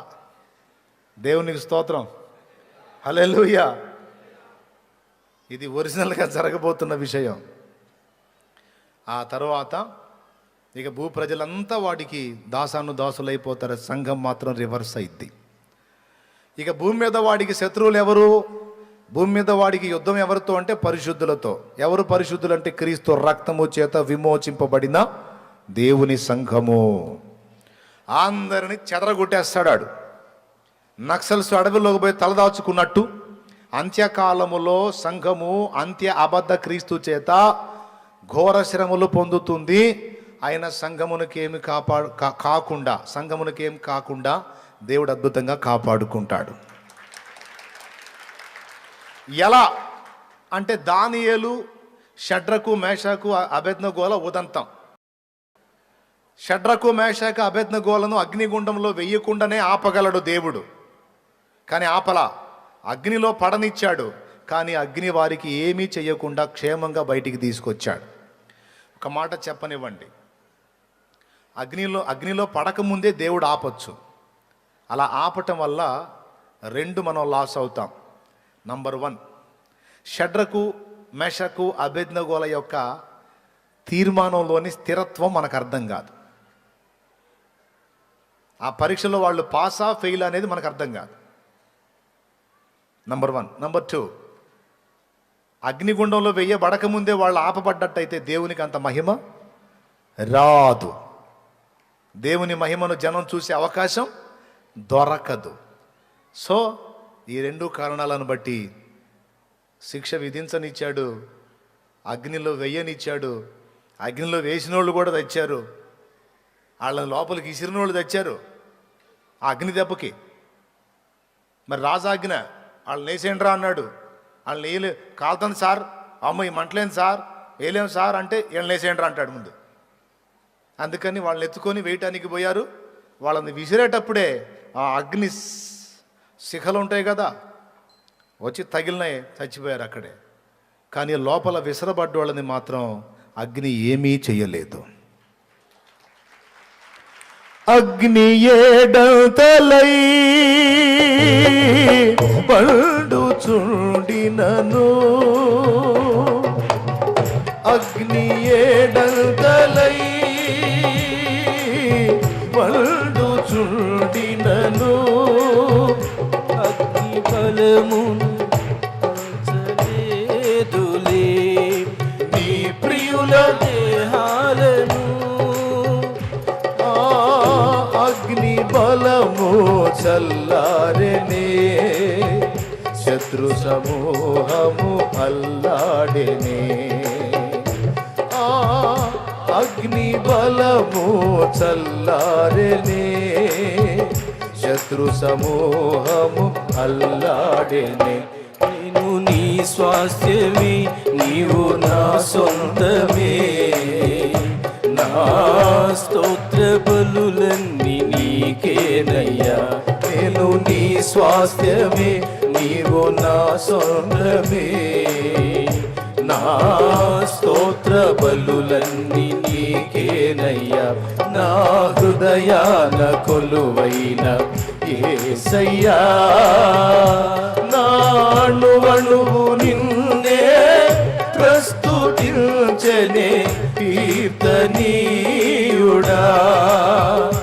నా హృదయార్పణతో ప్రణమిల్లదని నీ సన్నిధిలో పూజారుడా.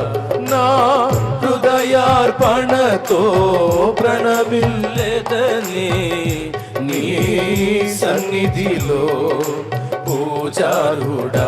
నా హృదయాన కొలువైన యేసయ్యా. హల్లెలూయా. అగ్నిలోకి వేయకుండా ఆపలేదు, కానీ అగ్ని వారిని ఏమీ చేయకుండా కాపాడాడు. దానియేలును సింహాల గుహలో వేయకుండా ఆపగలడు, కానీ ఆపలా. వేయనిచ్చాడు. కానీ సింహములు దానియేలుకు ఏ హాని చేయకుండా తన దూతను పంపి అడ్డగించాడు. అంత్యకాల శ్రమలలో మనల్ని ఉండకుండా తీసుకెళ్తాడు అని కొంతమంది నమ్మారు. నో, ఉంచుతాడు. కానీ ఆ శ్రమలు మనల్ని ఏమీ చేయకుండా ఆయనే దానియేలు దేవుడై, షడ్రకు మేషకు అబేద్నెగోల దేవుడై కాపాడుకుంటాడు. ఏలియా దేవుడై పోషిస్తాడు. ఒక పక్కన దేవుని సంఘం ఇలాగా యాతన పడతా ఉంటే ఇక వాడు సంబరపడతాడు. క్రీస్తును గురించి సాక్ష్యం ఇచ్చేదానికి ఎవడికి సౌండ్ లేకుండా చేశా. ఇప్పుడు ఇక యేసు క్రీస్తును గురించి, నజరేయుడైన యేసును గురించి సాక్ష్యం ఇచ్చేదానికి పాస్టర్ కానీ, పరిచారకుడు కానీ, విశ్వాసి కానీ మొత్తం పరార్. ఎవడైనా ఉన్న ముసుగులో ఉంటమే, ఎవడో బయటికి వచ్చే ప్రసక్తే లేదు. ఇక నాకు ఎదురు లేదని ఆడు పండగ చేసుకుంటుంటాడు. వాడి కర్మగాలి ఇద్దరు సాక్షులు లైన్లోకి వస్తారు. యూదా దేశములో ఇద్దరు సాక్షులు వాయిస్ రేజ్ చేస్తారు. వాళ్ళు నోరు తెరిచి మాట్లాడతారు, భూప్రజలారా, ఇప్పుడు మీరు చూస్తున్నవాడు నిజమైన క్రీస్తు కాదు, వీడు అబద్ధ క్రీస్తు. నిజమైన క్రీస్తు ఎవరో తెలుసా? సిలువలో ప్రాణం పెట్టి తిరిగి లేచిన నజరేయుడు యేసే.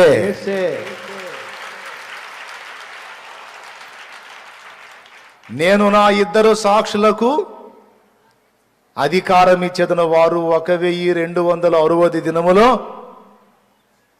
ప్రవచించెదరు. ఎందుకు వాళ్ళు లైన్లోకి రావాల్సి వచ్చింది అంటే, భూమి మీద ఉన్న సంఘము, సంఘ నాయకులందరి స్వరాన్ని ఇడు బ్రేక్ చేస్తాడు, తొక్కి పట్టేస్తాడు. అక్కడ ఎవరు నోరు తెరవకుండా హుకుం జారీ చేసి అంతటా బ్రేక్. ఎవడు కూడా కూటాలు పెట్టడం కానీ, ప్రార్థనలు కానీ, ఎక్సెట్రా మాట్లాడే పని లేదు. ఎవడనట్లా కనపడితే అడౌట్. అంటే ఇక ఎవరు వచ్చి కూటం పెడతారు? ఎక్కడన్నా నలుగురు కోడేసి అయ్యగారు వాక్యం చెబుతున్నాడు అనుకో, ఆ నలుగురిని ఎత్తుతారు, అయ్యగారిని కూడా ఎత్తారు. అయ్యగారు చెబితే విన్నారా, వద్దంటే ఇప్పుడు తీసుకెళ్తున్నారు, ఏం చేస్తారో ఏమో అనరో సంతోషంగా. చెరసాలలో వేసిన సంకెళ్ళు బిగించిన స్తుతి పాటలే పాడుమా, ప్రభు యేసునే వేడుమా. స్తుతి పాటలే పాడుమా, ప్రభు యేసునే వేడుమా,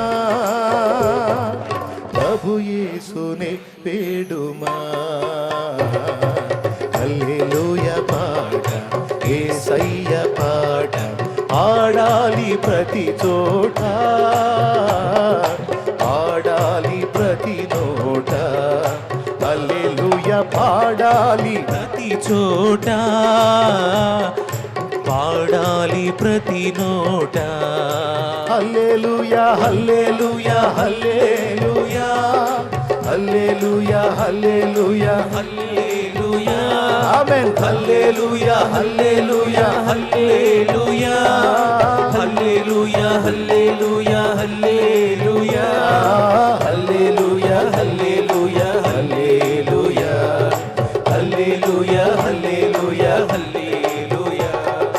హల్లెలూయా పాట, యేసయ్య పాట పాడాలి ప్రతి చోట, పాడాలి ప్రతి నోట. హల్లెలూయా పాడాలి ప్రతి చోట, పాడాలి ప్రతి నోట. కష్టాలు ఏ కలిగినా, కన్నీరులే మిగిలినా, స్తుతి పాటలే పాడుమా, ప్రభు యేసునే వేడుమా. ఆ స్తుతి పాటలే పాడుమా, ప్రభు యేసునే వేడుమా, ప్రభు యేసునే వేడుమా. హల్లెలూయా పాట, యేసయ్య పాట ఆమేన్. పాడాలి ప్రతి చోట, పాడాలి ప్రతి నోట. హల్లెలూయా పాడాలి ప్రతి చోట, పాడాలి ప్రతి నోట. హల్లెలూయా అని పాడుకుంటూ వెళ్తారు. కొంతమంది సైడ్ అయిపోతారు. అంతటా నిశ్శబ్దం. అందరిని ఆపేశానని వాడు పండగ చేసుకుంటూ ఉంటాడు. ఈలోపు యెరూషలేములోంచి మళ్ళా స్వరం లేచింది. ఇద్దరు సాక్షులు ప్రవచించటం మొదలు పెడతారు.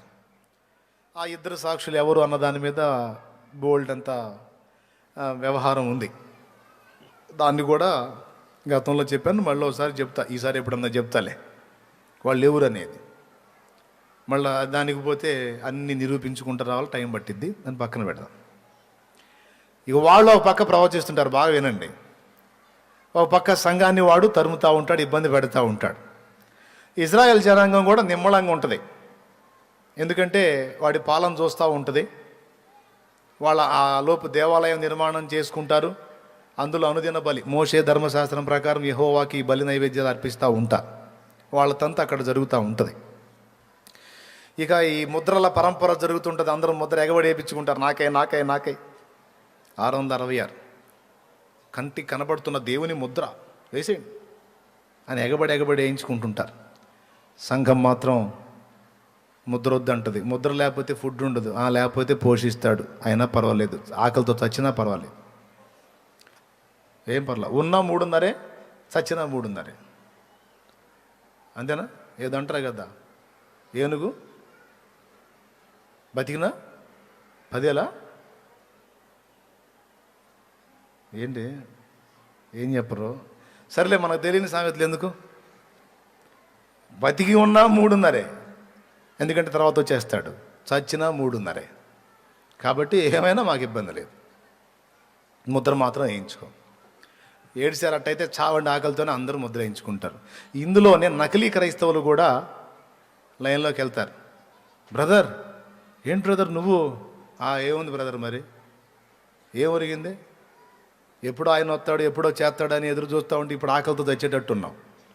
కాబట్టి నేను ఉండలేను లేదు బ్రదర్, నా ఫ్యామిలీ ఇబ్బంది పడుతుంది, అందుకని నేను వేయించుకొచ్చుకున్నా. నా మాట నువ్వు కూడా వేయించుకో బ్రదరు. వద్దులే, నువ్వు వేయించుకున్నాక చాలు, నువ్వే వాడు పెట్టేని తిని బాగా బతుకు ఇక్కడే, నాకు మాత్రం వద్దు అని సత్క్రైస్తవుడు వెళ్ళిపోతాడు. అబద్ధ క్రైస్తవుడేమో, నకిలీ క్రైస్తవుడేమో సర్దుకుంటాడు. ఏది? ముద్ర వేయించుకుంటాడు. ముద్ర వేయించుకొని హాయిగా అన్ని తెచ్చుకొని ఆనందం చేసుకుంటా ఉంటే 5వ దూత బోర ఊదుతాడు. అగాధము తెరవబడి, అంతకుముందు వారంలో చూపించా, తేళ్ల వంటి జీవులు, మిడతల వంటి జీవులు తేలుకున్నట్టు కొండి, సింహపు కోరలు, స్త్రీల జుట్టు, ముఖం, యుద్ధానికి సిద్ధపరచబడిన రథాశ్వం అంత ఎత్తు. మరి బాగా పరిగెత్తాలి కదా. అది ఇక దొరికినోడల్లా ఏది? ముద్ర వేయించుకున్నోడికి కాటేస్తుంటాయి. మరి ఆయన ఊరుకుంటాడేంది? తన ప్రజలను అంత్య అబద్ధ క్రీస్తు ఒక పక్క ఇబ్బంది పెడుతుంటే, ముద్ర వేయించుకోమని బలవంతం చేస్తుంటే, ఆల్రెడీ వేయించుకున్న వాళ్ళకి ఇక మూవీ స్టార్ట్ అయింది. ఇక ఎవరికైతే ముద్ర ఉందో ఆ ముద్ర వేయించుకున్నోడిని 5 నెలల వరకు బాధించడానికి వాటికి అధికారం ఇస్తాడు దేవుడు. అగాధంలోంచి వస్తాయి, విచిత్రంగా వస్తాయి, న్యూస్ హల్చల్ చేస్తుంటుంది అనమాట. ప్రపంచాన్ని వణికిస్తున్నటువంటి వింత జీవులు ఎక్కడి నుండి వచ్చాయో ఎవరికి సమాచారం లేదు. ఎటు ప్రక్క నుంచి ఎవరిని ఎలా కుడతాయో అర్థం కావట్లేదు, ఎలా కాటేస్తాయో అర్థం కావట్లేదు. అంటానే ఉంటాడు, ఒకటేసిపోయింది. ముద్ర వేసుకున్నాడే కదా ప్రసంగం చేసేది. అంటానే ఉంటాడు, ఏటో పక్క నుంచి ఒకటో చేసిపోయింది. ఇక నాకు ఇది బహు బాధగా ఉంది, ఇప్పుడు నేనేం చెప్పలేను, నేను పోతున్నాను, పోతాడు. ఎవడి దేవుని ముద్ర ఉన్నవాడినేమో, దేవుని ముద్ర ఉన్నవాడినేమో సైతాను శోధిస్తుంటే, వాడి ముద్ర వేయించుకున్నటువంటి వ్యక్తులనేమో దేవుడు శ్రమకు అప్పగిస్తాడు. 5 నెలలు అది కుట్టి బాధపడ్డానికి. కుట్టడం అంటే కాటు, దాని పేరు మిడత అన్నాడు, కానీ మిడత కాదు.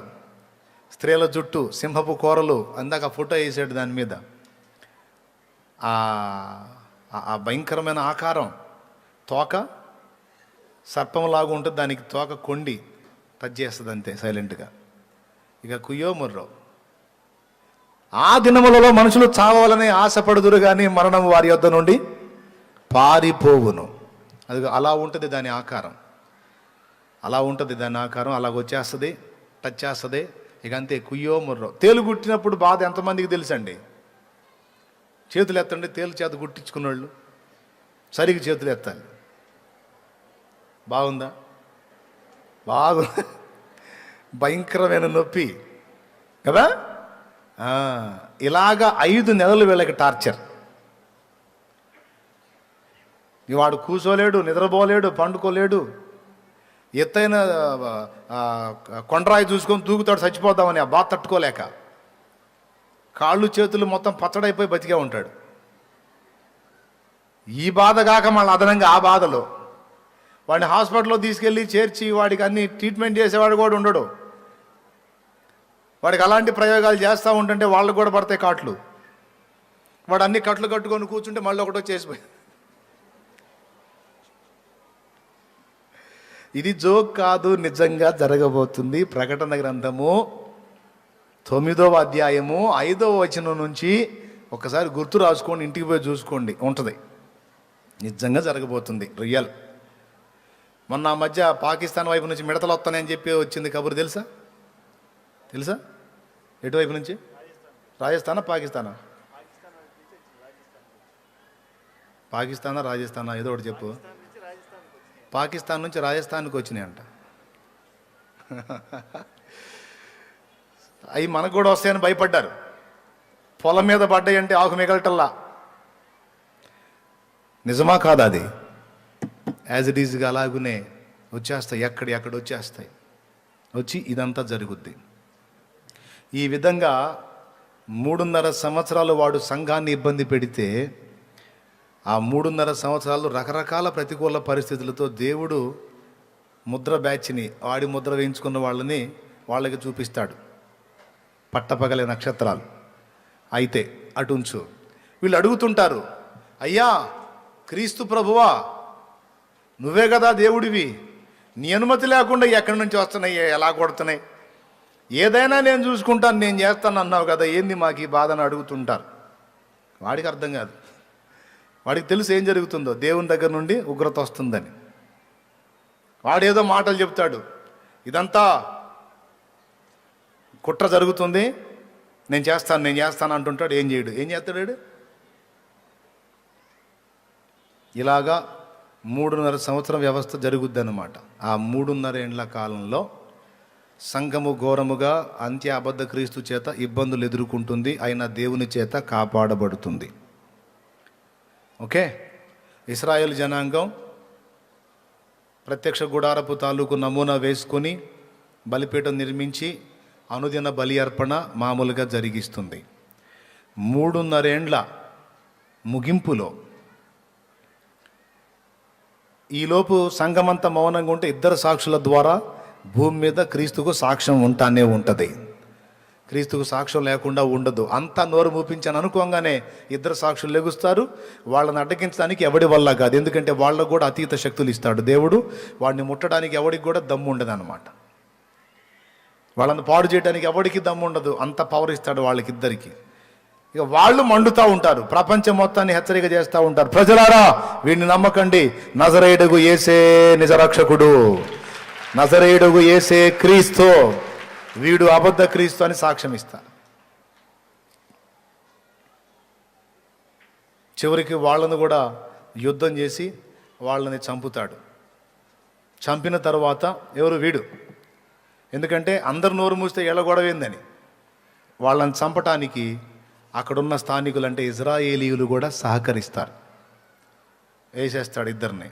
అంటే దేవుడు అనుమతి, చనిపోవటానికి ఇస్తాడు. వాళ్ళు చనిపోతారు, వాళ్ళ శవాలు భూమి మీద ఉంటాయి. ఇప్పటిదాకా మనమంతా ఇన్ని బాధలు పడటానికి వీళ్ళే కారణం అంటాడు వాడు. ఎవరు?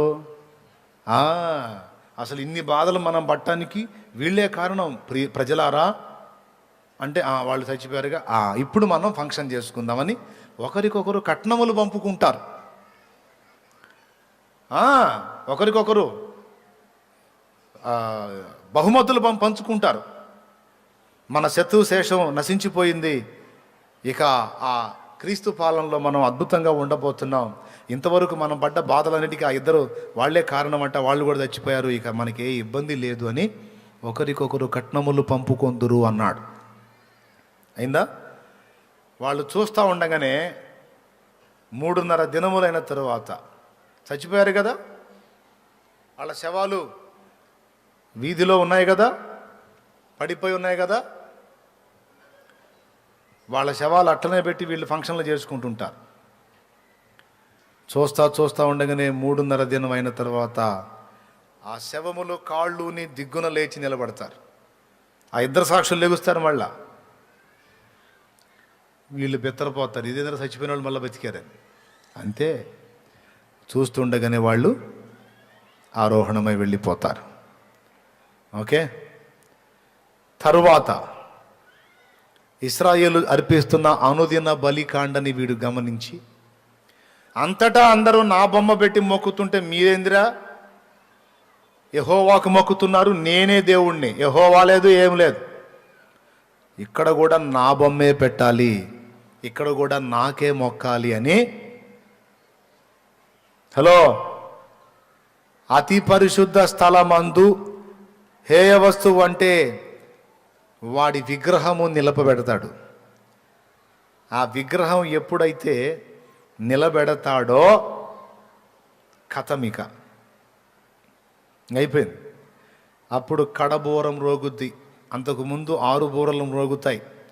ఒక్కొక్క బోరం రోగినప్పుడు ఒక్కొక్క సంభవం. 5వ దూత బోర ఊదినప్పుడు మిడతల వంటి జీవులు బయటకు వచ్చిందని చెప్పాగా, తర్వాత 6వ దూత బోర, తర్వాత వీడు ఎప్పుడైతే ఇశ్రాయేలు ఆరాధించే ప్రత్యక్ష గుడారం అతి పరిశుద్ధ స్థలంలో వీడి విగ్రహం పెట్టిస్తాడో, ఆ విగ్రహాన్ని లోపలికి తీసుకెళ్తా ఉంటేనే దూత బోర పట్టుకుని రెడీగా ఉంటాడు. ఎప్పుడైతే వాడు అక్కడ దాన్ని నిలుపుతాడో అప్పుడు గంభీర స్వరంతో అని మోగింది బోర. అది ఎప్పుడైతే మోగిందో ఇక భూమి మీద ఉన్న పరిశుద్ధులు ఎవ్వరికి కనపడరు. ఇక సంఘం ఎత్తబడుద్ది.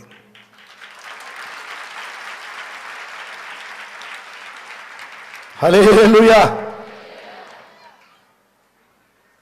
సంఘం ఎత్తబడిపోద్ది. ఇక మొత్తం ఎక్కడ సార్వత్రిక సంఘం మొత్తం పరిశుద్ధులు, యేసుక్రీస్తుని సొంత రక్షకునికి అంగీకరించి మారు మనసు పొంది బాప్తిస్మం పొందిన పరిశుద్ధులు అందరూ ఎత్తబడతారు. ఎక్కడికో తెలుసా? మధ్యాకాశానికి. ఎందుకో తెలుసా? అక్కడ వచ్చేసాడు రారాజు, వచ్చేసాడు రాజాదిరాజు. అక్కడ ఉన్నాడు. ఇంటికాడ గుడారం దగ్గర నుండి ఇస్సాకు పొలములోకి వచ్చాడు. తనున్న ప్రదేశం నుండి రెబెకా పొలములోనే ఇస్సాకును కలుసుకున్నట్టు, భూమి మీద నుండి సంఘం, పరలోకము నుండి ప్రభువు ఇద్దరు మధ్యాకాశంలో కలుసుకుంటారు. జాగ్రత్త జాగ్రత్త, నొప్పులు, చేతులు నొప్పులు, మళ్ళీ ఇబ్బంది.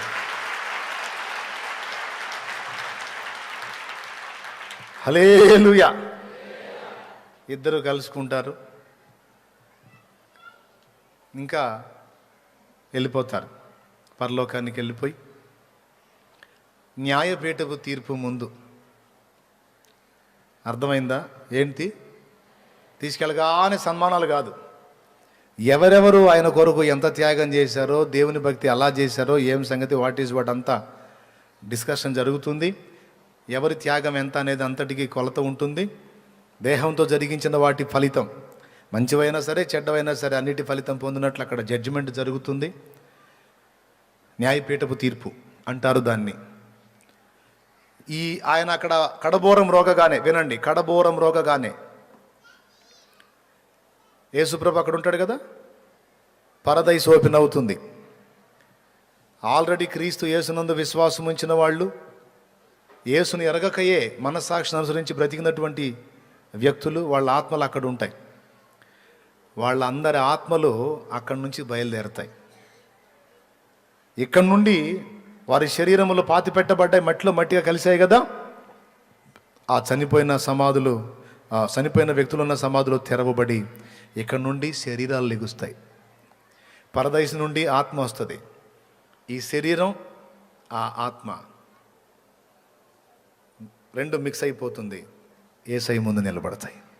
ఫస్ట్ మృతులు లెగుస్తారు కడబురం రోగినప్పుడు.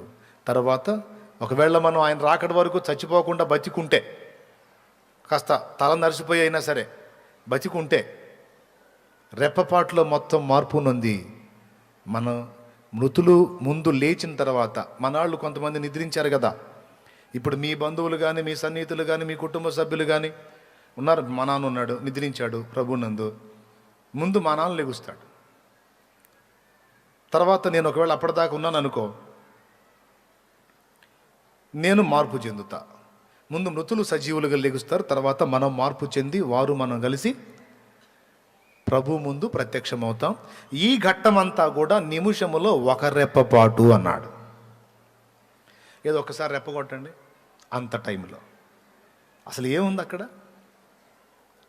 పరదైసు నుండి ఆత్మ రావటం, భూమి మీద నుండి శరీరం, మహిమ శరీరంగా, మళ్ళీ ఈసారి లేచే శరీరం మట్టి శరీరం కాదు, మహిమ శరీరం. ఆ మహిమ శరీరం లెగుస్తుంది, అక్కడి నుంచి ఆత్మ వస్తుంది, మొత్తం కలిసి మిక్స్ అయిపోయి ప్రభు ముందు నిలబడతాం. ఇదంతా నిమిషములో ఒక రెప్పపాట్లో. కాబట్టి కోల్పోయిన మీ వారిని గురించి చింత అక్కర్లేదు. టైం దగ్గరకు వచ్చింది, మొత్తం లెగుస్తారు. మళ్ళా నిన్నే తిడతారు. ఎవడు ఆడమన్నాడు అంతసేపు? ఆయన మొత్తుకుంటానే ఉన్నాడుగా, శాలేమన్న మొత్తుకొని చెబుతానే ఉన్నాడుగా, మళ్ళీ మేము లెగుస్తామని అంటారు. ఇటు అనుకోలేదులే, విన్నాలే కానీ 4-5 సార్లు వాక్యాలు విన్నాలే కానీ నువ్వు నిజంగా లెగుతావు అనుకోలా. సరే ఇప్పుడు ఎందుకు ఇలా ఏడిపోయి పా, అదిగా వచ్చాడు పెద్ద ఆయన. దేవునికి స్తోత్రం చెప్పు, గట్టిగా చెప్పు. నిజంగా జరుగుద్ది అది. ఇదంతా లేఖనానుసారమే. చక్కగా అలాగా వారు మనం అందరం కలుసుకుంటాం, యేసయ్య దగ్గరికి వెళ్ళిపోతాం. ఎవరెవరి త్యాగానికి తగ్గ ప్రతిఫలం వాళ్ళకి సిద్ధపరుస్తాడు. నువ్వు ఈ మహిమలో ఉండు, నువ్వు ఈ అంతస్తులో ఉండు, నీకు ఈ సింహాసనం, నువ్వు ఇదిగో ఈ అధ్యక్ష స్థానంలో ఉండు, నువ్వు ఈ పరిధిలో ఉండు, నువ్వు ఈ అధికారిగా ఉండు, నువ్వు ఈ స్థానంలో ఉండు. ప్రభువా నేనేంది అంతా ఎట్లా నేను చేశాను అనుకున్నావు, నాకేంది ఇంత తక్కువ స్థానం ఇచ్చావంటే, నయం అసలు నువ్వు పరలోకం వచ్చావు, లేకపోతే నరకానికి పంపించాలి, బతికిపోయావు. అదేంది ప్రభు అంటే, ఏం చేసావు, నువ్వు చేసావు సరే, దానికి తగ్గట్టు ఇది చేసావు, నువ్వు ఇన్ని తేడాలు ఉన్నాయి నీ దగ్గర, ఇంత దరిద్రంగా ఉన్నావు, నువ్వు ఎట్లా నిన్ను అంగీకరించాలి? కాబట్టి నరకానికి వెళ్ళలే, సంతోషించు, ఉన్నదానిలో ఉండు. అంటే ఏం చేశాను ప్రభా, అసలేంటి నాకేం తెలియదు, వాళ్ళకి ఆ మహిమ ఏంది, నాకు ఇది. చూడట్టయితే నీ సినిమా నువ్వే చూడండి, ఎవడి సినిమా వాడికి చూపిస్తాడు అక్కడ. ఇంకొకటి, అందరికీ చూపించి పరువు తీయడు, ఎవరిది వాళ్ళకే చూపిస్తాడు. చూసి ఏందంటాడు, దేవునికి స్తోత్రం కలుగును గాక, హల్లెలూయా. ఆయన్ని ప్రశ్నించేంత ఉంటుందా మనకి? ఆయన చెప్పాడంటే కథ ఇంకంతే, తీర్పు అయిపోయిందా? అందరికీ వారి వారి స్థానాల నిర్దేశం అయిపోయిందా? ఏది దేవుని రాజ్యంలో మనం ఏ పదవులు అలంకరించాలో డిసైడ్ చేస్తాడు. అయిపోయిందా? అయిపోయిన తరువాత వివాహము, అది అయిపోయిన తర్వాత పెండ్లి విందు. అక్కడ ఆ తంతు జరుగుతుంటే దేవుని లోకంలో భూమి మీద వీడు ఇశ్రాయేలును ధరుగుతుంటాడు. అప్పటిదాకా వీళ్ళు ఏమి నమ్మారు, వీడే క్రీస్తుని నమ్మారుగా. ఇప్పుడు వాళ్ళు ఎవరు క్రీస్తుని నమ్మారో వాడు వాళ్ళని నాశనం చేయడానికి మొదలు పెడతాడు. అది మత్తయి సువార్త 24లో యేసయ్య చెప్పింది. నాశనకరమగు హేయ వస్తువు పరిశుద్ధ స్థలమందు నిలుచుట మీరు చూచినప్పుడు యోదయలో ఉండు వారు కొండలకు పారిపోవలెను. ఆ దినములలో గర్భిణులకు పాలిచ్చు వారికి శ్రమ. ఆ దినము విశ్రాంతి దినమందైనను చలికాలములోనైనను రాకుండవలెనని ప్రార్థన చేయండి అన్నాడు. ఎవరిని గురించి చెప్పిన మాట? సంఘాన్ని గురించి చెప్పిన మాట కాదు, ఇశ్రాయేలు జనాంగాన్ని గురించి చెప్పిన మాట. సంఘం వెళ్ళిపోయింది, న్యాయపీఠపు తీర్పు ఎదుర్కొంది, పెండ్లి విందు పెళ్లి కార్యక్రమం గట్రా జరుగుతుంది. అక్కడ ఎక్కడేం జరుగుతుందంటే ఈ వీడిని అంత్యాబద్ధ క్రీస్తు తరుగుతూ ఉంటారు. ఎవరిని? వీరిని, ఇశ్రాయేలు జనాంగాన్ని. యేసయ్య ఏం చెప్పాడు? విశ్రాంతి దినములో రావద్దని ప్రార్థన చేయండి, చలికాలంలో రావద్దని ప్రార్థన చేయండి. ఆ దినములలో పాలిచ్చు వారికి, గర్భిణులకు పాలిచ్చు వారికి శ్రమ అన్నాడు. ఎందుకంటే వాడికి యుద్ధం చేయడానికి వాళ్ళ వెంట పడతాడు. విశ్రాంతి దినం అనుకో, విశ్రాంతి దినం రోజు ప్రయాణం చేయకూడదని యెహోవా ఆజ్ఞ. కాబట్టి ప్రయాణం చేస్తేనేమో దేవుడు చంపుతాడు, చేయకపోతేనే వీడు చంపుతాడు, ఇరక్కపోతారు. చలికాలంలో అనుకో పరిగెత్తలేరు, అట్లా కూడా చేస్తారు. అందుకని విశ్రాంతి దినంలోనైనాను చలికాలం అందైనను రాకుండా చూసుకోండి అన్నాడు, ప్రార్థన చేయండి అన్నాడు. మనకు ఆ ప్రాబ్లం లేదు, ఎందుకంటే మన విశ్రాంతి దినాచారం చేయంగా. హల్లెలూయా. కాబట్టి ఆ ప్రవచనం సంఘాన్ని గూర్చి కాదు, ఇశ్రాయేలు జనాంగాన్ని గూర్చి. ఇక వాడు వెంటబడి తరుముతా ఉంటే దేవుడు జోక్యం చేసుకొని ఆ జనాంగం మొత్తం కూడా వాళ్ళకి, ఆ అబద్ధ క్రీస్తు సైన్యానికి మొత్తానికి కనబడకుండా ఆయనే తప్పిస్తాడు వాళ్ళని దేవుడు. ఇది ప్రకటన 12లో ఉన్న స్త్రీ విషయం. అరణ్యములోనికి ఎగురున్నట్లు ఆ స్త్రీకి రెక్కలొచ్చి ఎగిరిపోయిందన్నాడు. అంటే వాళ్ళని అరణ్యంలో తలదాచుకొని, వాళ్ళ అరణ్యంలో తలదాచుకున్న తర్వాత వాళ్ళు ఎక్కడున్నారో అర్థం కాకుండా వాళ్ళని మరుగు చేస్తాడు 3.5 ఏండ్లు. ఈ 3.5 ఏండ్లేమో వీళ్ళకి ఇక్కడ శత్రు భయం, ఎవరికి? ఇశ్రాయేలుకి. మనకు అక్కడేమో న్యాయపీఠపు తీర్పు, పెండ్లి విందు. క్రొత్త పెళ్లి కూతురు కోయిలమ్మ, మంగళమే యేసునకు పాడరామా.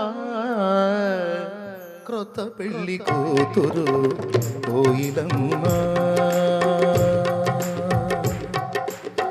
క్రొత్త పెళ్లి కూతురు కోయిలమ్మ, మంగళమే యేసునకు పాడరమ్మా.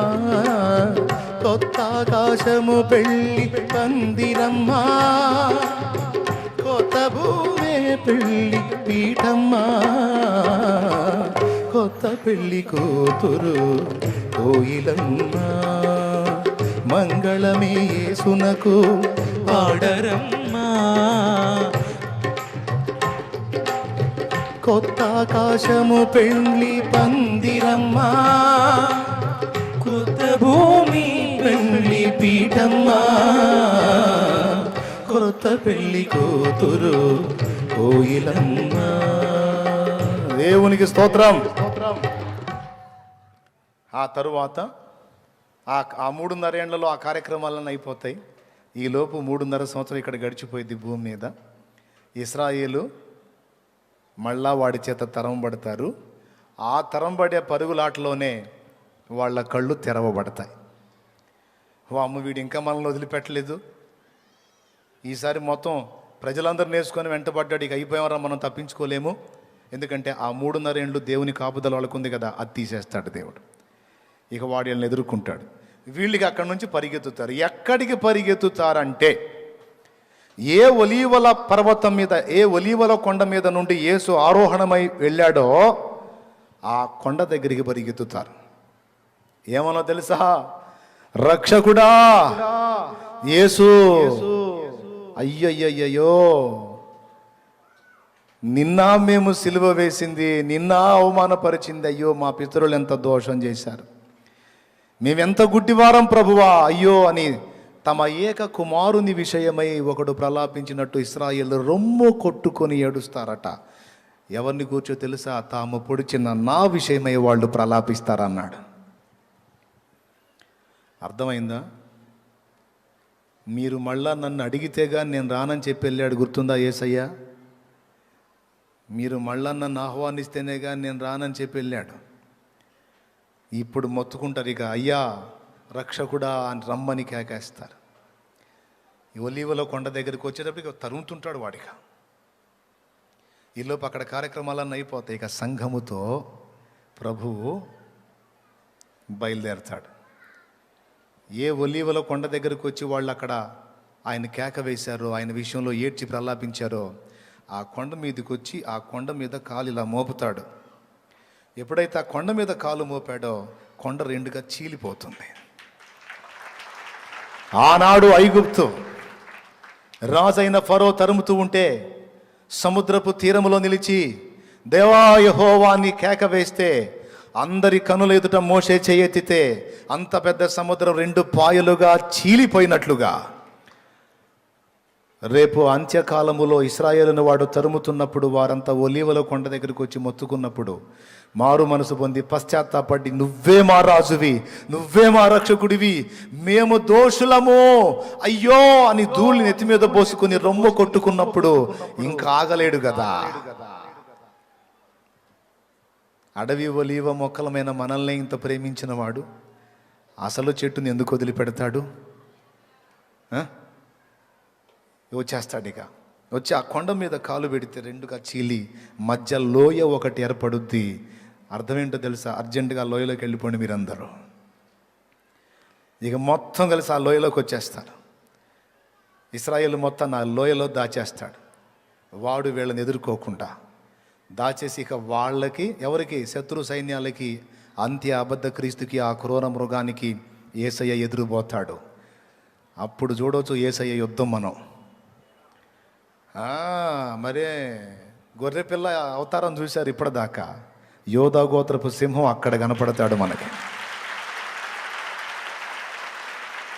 ద్రాక్షల తొట్టెలో ద్రాక్షలను ఒకడు త్రొక్కున్నట్లు ఆ దినమున గొర్రెపిల్ల ఉగ్రత దినమందు ఆయన త్రొక్కటం మొదలు పెడతాడు. తొక్కటం మొదలు పెడితే గుర్రముల కళ్ళముల మట్టుకు ఆ రక్తము పారింది అని రాసింది. అర్థమైందా? అంత భయంకరమైన వధ జరుగుద్ది. ఆకాశ పక్షులారా రండి, మీకు ఆహారం సిద్ధపరిచాను రండి. ఆ క్రూర మృగాన్ని, అబద్ధ ప్రవక్తని ఇద్దరిని పట్టి వారిని హతమొందించి నరకాగ్నిలో పడవేస్తాడు. మొట్టమొదట నరకాగ్నికి వెళ్ళే వాళ్ళు ఎవరో తెలుసా? ఇంతవరకు ఎవరు నరకానికి వెళ్ళలా. అందరూ తేడా బ్యాచ్ అంతా పాతాళాగ్నిలో ఉన్నారు. పాతాళాగ్ని వేరు, నరకం వేరు. ఇంకా నరకంలోకి ఎవరు పడలా. ఆ నరకంలోకి మొట్టమొదట వెళ్ళేది ఆ క్రూర మృగము, అబద్ధ ప్రవక్త. వాళ్ళిద్దరు పడతారు ఫస్ట్. అర్థమైందా? ఇంకొకడు ఉన్నాడే ఘట సర్పం, సాతాను. వాడు లైన్లో ఉంటాడు. వాణ్ణి దూత పట్టి బంధించి అగాధము తెరచి అందులో వేసి 1000 సంవత్సరముల వరకు వాడు బయటికి రాకుండా అగాధాన్ని ప్యాక్ చేసేస్తాడు. అంతటితో దుష్టత్రయం హతం. ఇద్దరేమో నరకానికి, ఒకడేమో అగాధానికి. ఇదేందన్నా వీడిని కూడా నరకంలో వేసైతే పెడ వదిలిపోయేదిగా అంటే కాదు, కొంచెం టైం ఉంది. ఎందుకు టైము అంటే, ఇక యేసు ప్రభు వాడిని 1000 ఏళ్ళు బంధించి ఆ 1000 ఏళ్ళు భూమి మీద ఈయన రాజుగా ఇదే భూమి మీద ప్రజెంట్ మనం కూర్చున్న ఈ భూమి మీదనే ఆయన పరిపాలన చేయబోతున్నాడు. గట్టిగా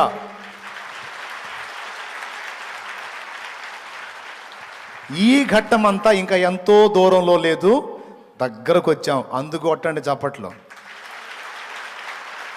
కొట్టారా? చప్పట్లు కొట్టారా? మెంటల్గా ప్రిపేర్ అయ్యి ఉండండి. చప్పట్లు కొట్టకనే సరికాదు, రేపు మోగిద్ది. ఆ మోతలో తట్టుకోవాలా, మనం సిద్ధపడాలి. ఓకే. కాల్చబడకపోతే స్వర్ణం విలువ పొందలేదు, చీల్చబడకపోతే మేఘం వర్షాన్ని ఇవ్వదు. కాల్చబడకపోతే స్వర్ణం విలువ పొందలేదు, చీల్చబడకపోతే మేఘం వర్షాన్ని ఇవ్వదు. దున్నబడకపోతే భూమి పంటనివ్వలేదు, చెక్కబడకపోతే శిల్పం కాదు. శ్రమల కొరిమిలో కాలకపోతే యేసు రూపు రాదు. నువ్వు శ్రమల కొరిమిలో కాలకపోతే యేసు రూపు రాదు. నమ్మునేస్తమా, ఇది సత్యం, వీడబోకుమా విశ్వాసం. నీ ఆశ నిరాశ కాదు, వేదన ఎందుకు? నీ కన్నీరు కలకాలముండదు, కలతే చెందకు.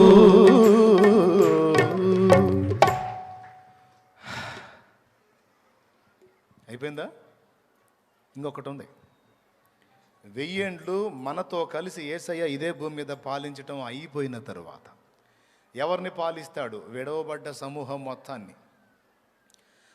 అయిపోయిన వాళ్ళు అయిపోగా ఉన్న శేషం వాళ్ళకి మళ్ళా సంతానం మొత్తం విస్తరణ జరిగిద్ది. మళ్ళా గోగు ఆగోగుల్లాగా విస్తరించిపోతారు. వాళ్ళందరినీ 1000 years పాలిస్తాడు.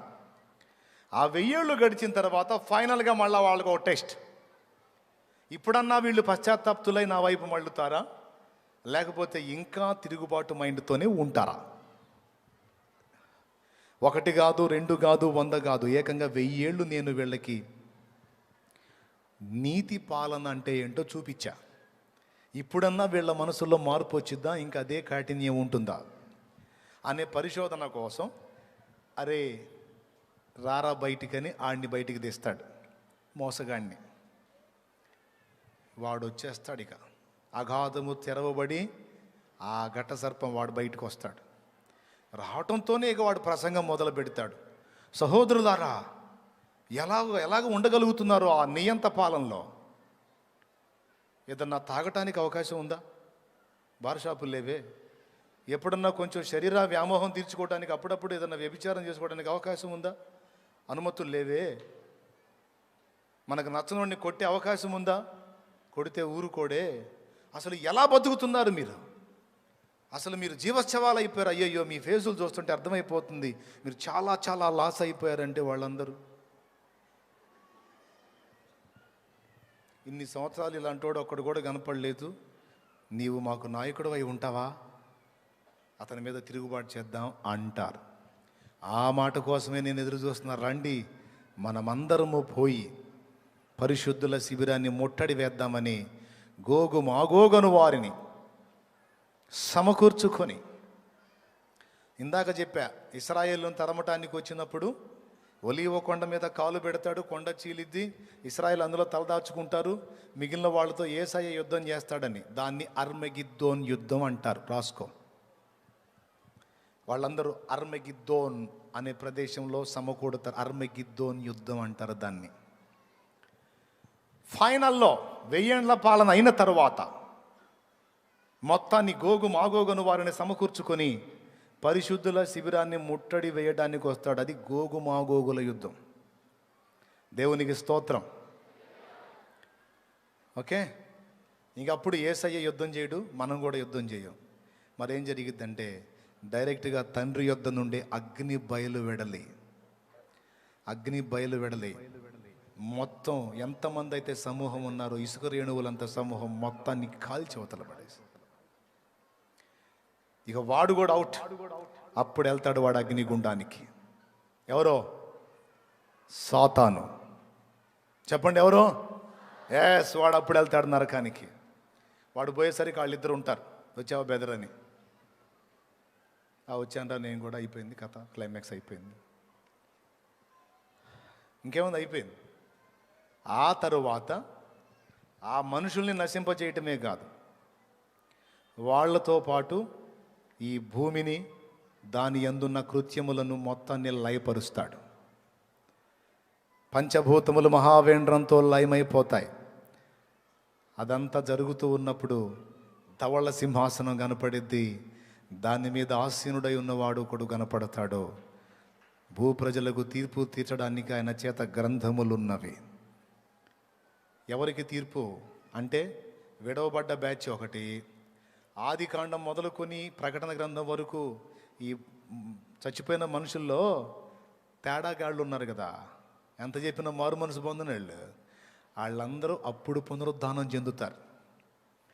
యేసయ్య 2వ రాకడలో పునరుద్ధానం చెందేదేమో పరిశుద్ధులు, దాని మొదటి పునరుద్ధానం అంటారు. ఆ మొదటి పునరుద్ధానం అయిపోయిన తర్వాత 1000 ఏళ్ళు గడిచిన తర్వాత మొత్తాన్ని ఉన్న బ్యాచ్ మొత్తాన్ని సమూలంగా నాశనం చేసేసి ఇక తీర్పు స్టార్ట్ చేస్తాడు. అది 2వ పునరుద్ధానం. అందులో చచ్చిన వాళ్ళందరూ లెగుస్తారు, తేడాగాళ్ళందరూ మొత్తం కలిసి సింహాసనం ముందు ఉంటారు. అప్పుడు ఇక ఎవడి సినిమా వాడికి చూపించి, ఇన్ని అవకాశాలు నేను ఇచ్చాను, ఇన్ని ఛాన్సులు నేను ఇచ్చాను, ఏకంగా నా ప్రాణమే మీకోసం ధారపోసి మరి మీకు అవకాశం ఇచ్చాను, కానీ మీరు మారు మనసు పొందనొలరైతిరి గనుక మీ నాశనమునికి ఇక మీరే ఉత్తరవాదులు. తప్పించుకునే ఛాన్స్ ఇవ్వకపోతే నాది తప్పు, ఛాన్స్ ఇచ్చినా నిర్లక్ష్యం చేసి మూర్ఖించి నా మీదే తిరుగుబాటు చేస్తే మీదే తప్పు. కనుక మొత్తం ఇక బదండని పంపిస్తాడు. అయిపోయిందా? వాళ్ళందరూ వెళ్ళిపోతారు నరకాగ్నికి. ఇక ఆత్మలు నశించిపోయే పరిస్థితికి వెళ్ళిపోతారు. మరి ఇక ఉన్న భూమి ఆకాశం గట్రా పంచభూతములు మహావేంద్రంతో లయమైపోతాయి. మొత్తం టోటల్గా ఈ భూమండలం, దాని స్క్రిప్చర్ అంతా కూడా మొత్తం తొలగించబడిపోతుంది, అదృశ్యం అయిపోతుంది. మరి అంతా అయిపోతే ఇంకేముందంటే క్రొత్త భూమి క్రొత్త ఆకాశం మళ్ళీ ఇదే ప్లేస్కి వచ్చేస్తాయి. ఆ క్రొత్త భూమి క్రొత్త ఆకాశములో నూతన సృష్టి ఎవరెవరు చేస్తారంటే ప్రభు అయిన క్రీస్తు, ఆయనతో పాటు ఆయన వధువైన సంఘము అనగా మనం. పాప సంబంధమైన అనుభవం ఎరిగి రక్షణానుభవం తెలుసుకున్న వ్యక్తి ఏమో భార్య, ఏ పాపం ఎరగని పరిశుద్ధుడేమో భర్త. భర్తకేమో పరిశుద్ధతను గూర్చి పరిపూర్ణత తెలుసు, భార్యకేమో పాపమును గూర్చిన పరిపూర్ణత తెలుసు. ఈ 2 అనుభవాలు కలిగిన ఈ భార్యాభర్తల చేతులతో నిర్మితమయ్యే సృష్టి నూతన సృష్టి. ఇక వాళ్ళ నుండి వచ్చేటువంటి జనాంగమే ఏ లోపము పాపము లేని పరిశుద్ధ జనాంగం. మన చేత ఆ సృష్టి చేయించడానికే ఇంత కార్యాన్ని దేవుడు జరిగిస్తూ ఉన్నాడు. అర్థమైందా? టోటల్గా మొత్తం చెప్పేశా. మానవుల రక్షింపను దేవుండు తన కుమారుని పంపెను. నా ప్రియమైన దేవుని బిడ్డలారా, నయానో భయానో నవ్విస్తూ కవిస్తూనో నేను చెప్పినవన్నీ సత్యాలే. నేను నవ్వుతూ చెప్పినంత మాత్రాన చులకనగా తీసుకోకండి, కొంపలంటుకుపోతాయి. చెప్పిన మ్యాటర్ అంతా ఒరిజినల్గా జరగబోతుంది. గనుక ఈరోజు కోటాలు సమస్య కాదు, ఇక రాబోతున్న రోజులు భయంకరమైన దినాలు. గనుక అన్నిటికీ మనం ప్రిపేర్డ్గా ఉండాలి. అన్నిటికీ మనం సిద్ధపడి ఉండాలి. ఇప్పుడు నేను చెప్పిన ఈ అంశం మళ్ళా మీకు యూట్యూబ్లో అందుబాటులో ఉంటుంది. నీట్గా మొత్తం వినొచ్చు మీరు ప్రశాంతంగా. దేన్ని బట్టి, ఏ వచనాన్ని బట్టి మీరు ఈ విషయాలు చెప్పారనేది విడిగా నన్ను కలిస్తే నేను ఇంకా మీకు రిఫరెన్స్తో సహా క్లారిటీ ఇవ్వగలుగుతాను దేవుని కృపలో. కొన్నిటికి ఇచ్చాను, కొన్ని మీరు పర్సనల్గా కలిసినా లేకపోతే విడిగా ప్రకటన గ్రంథం ధ్యానంలో మీకు అన్నీ తెలియజేస్తాను.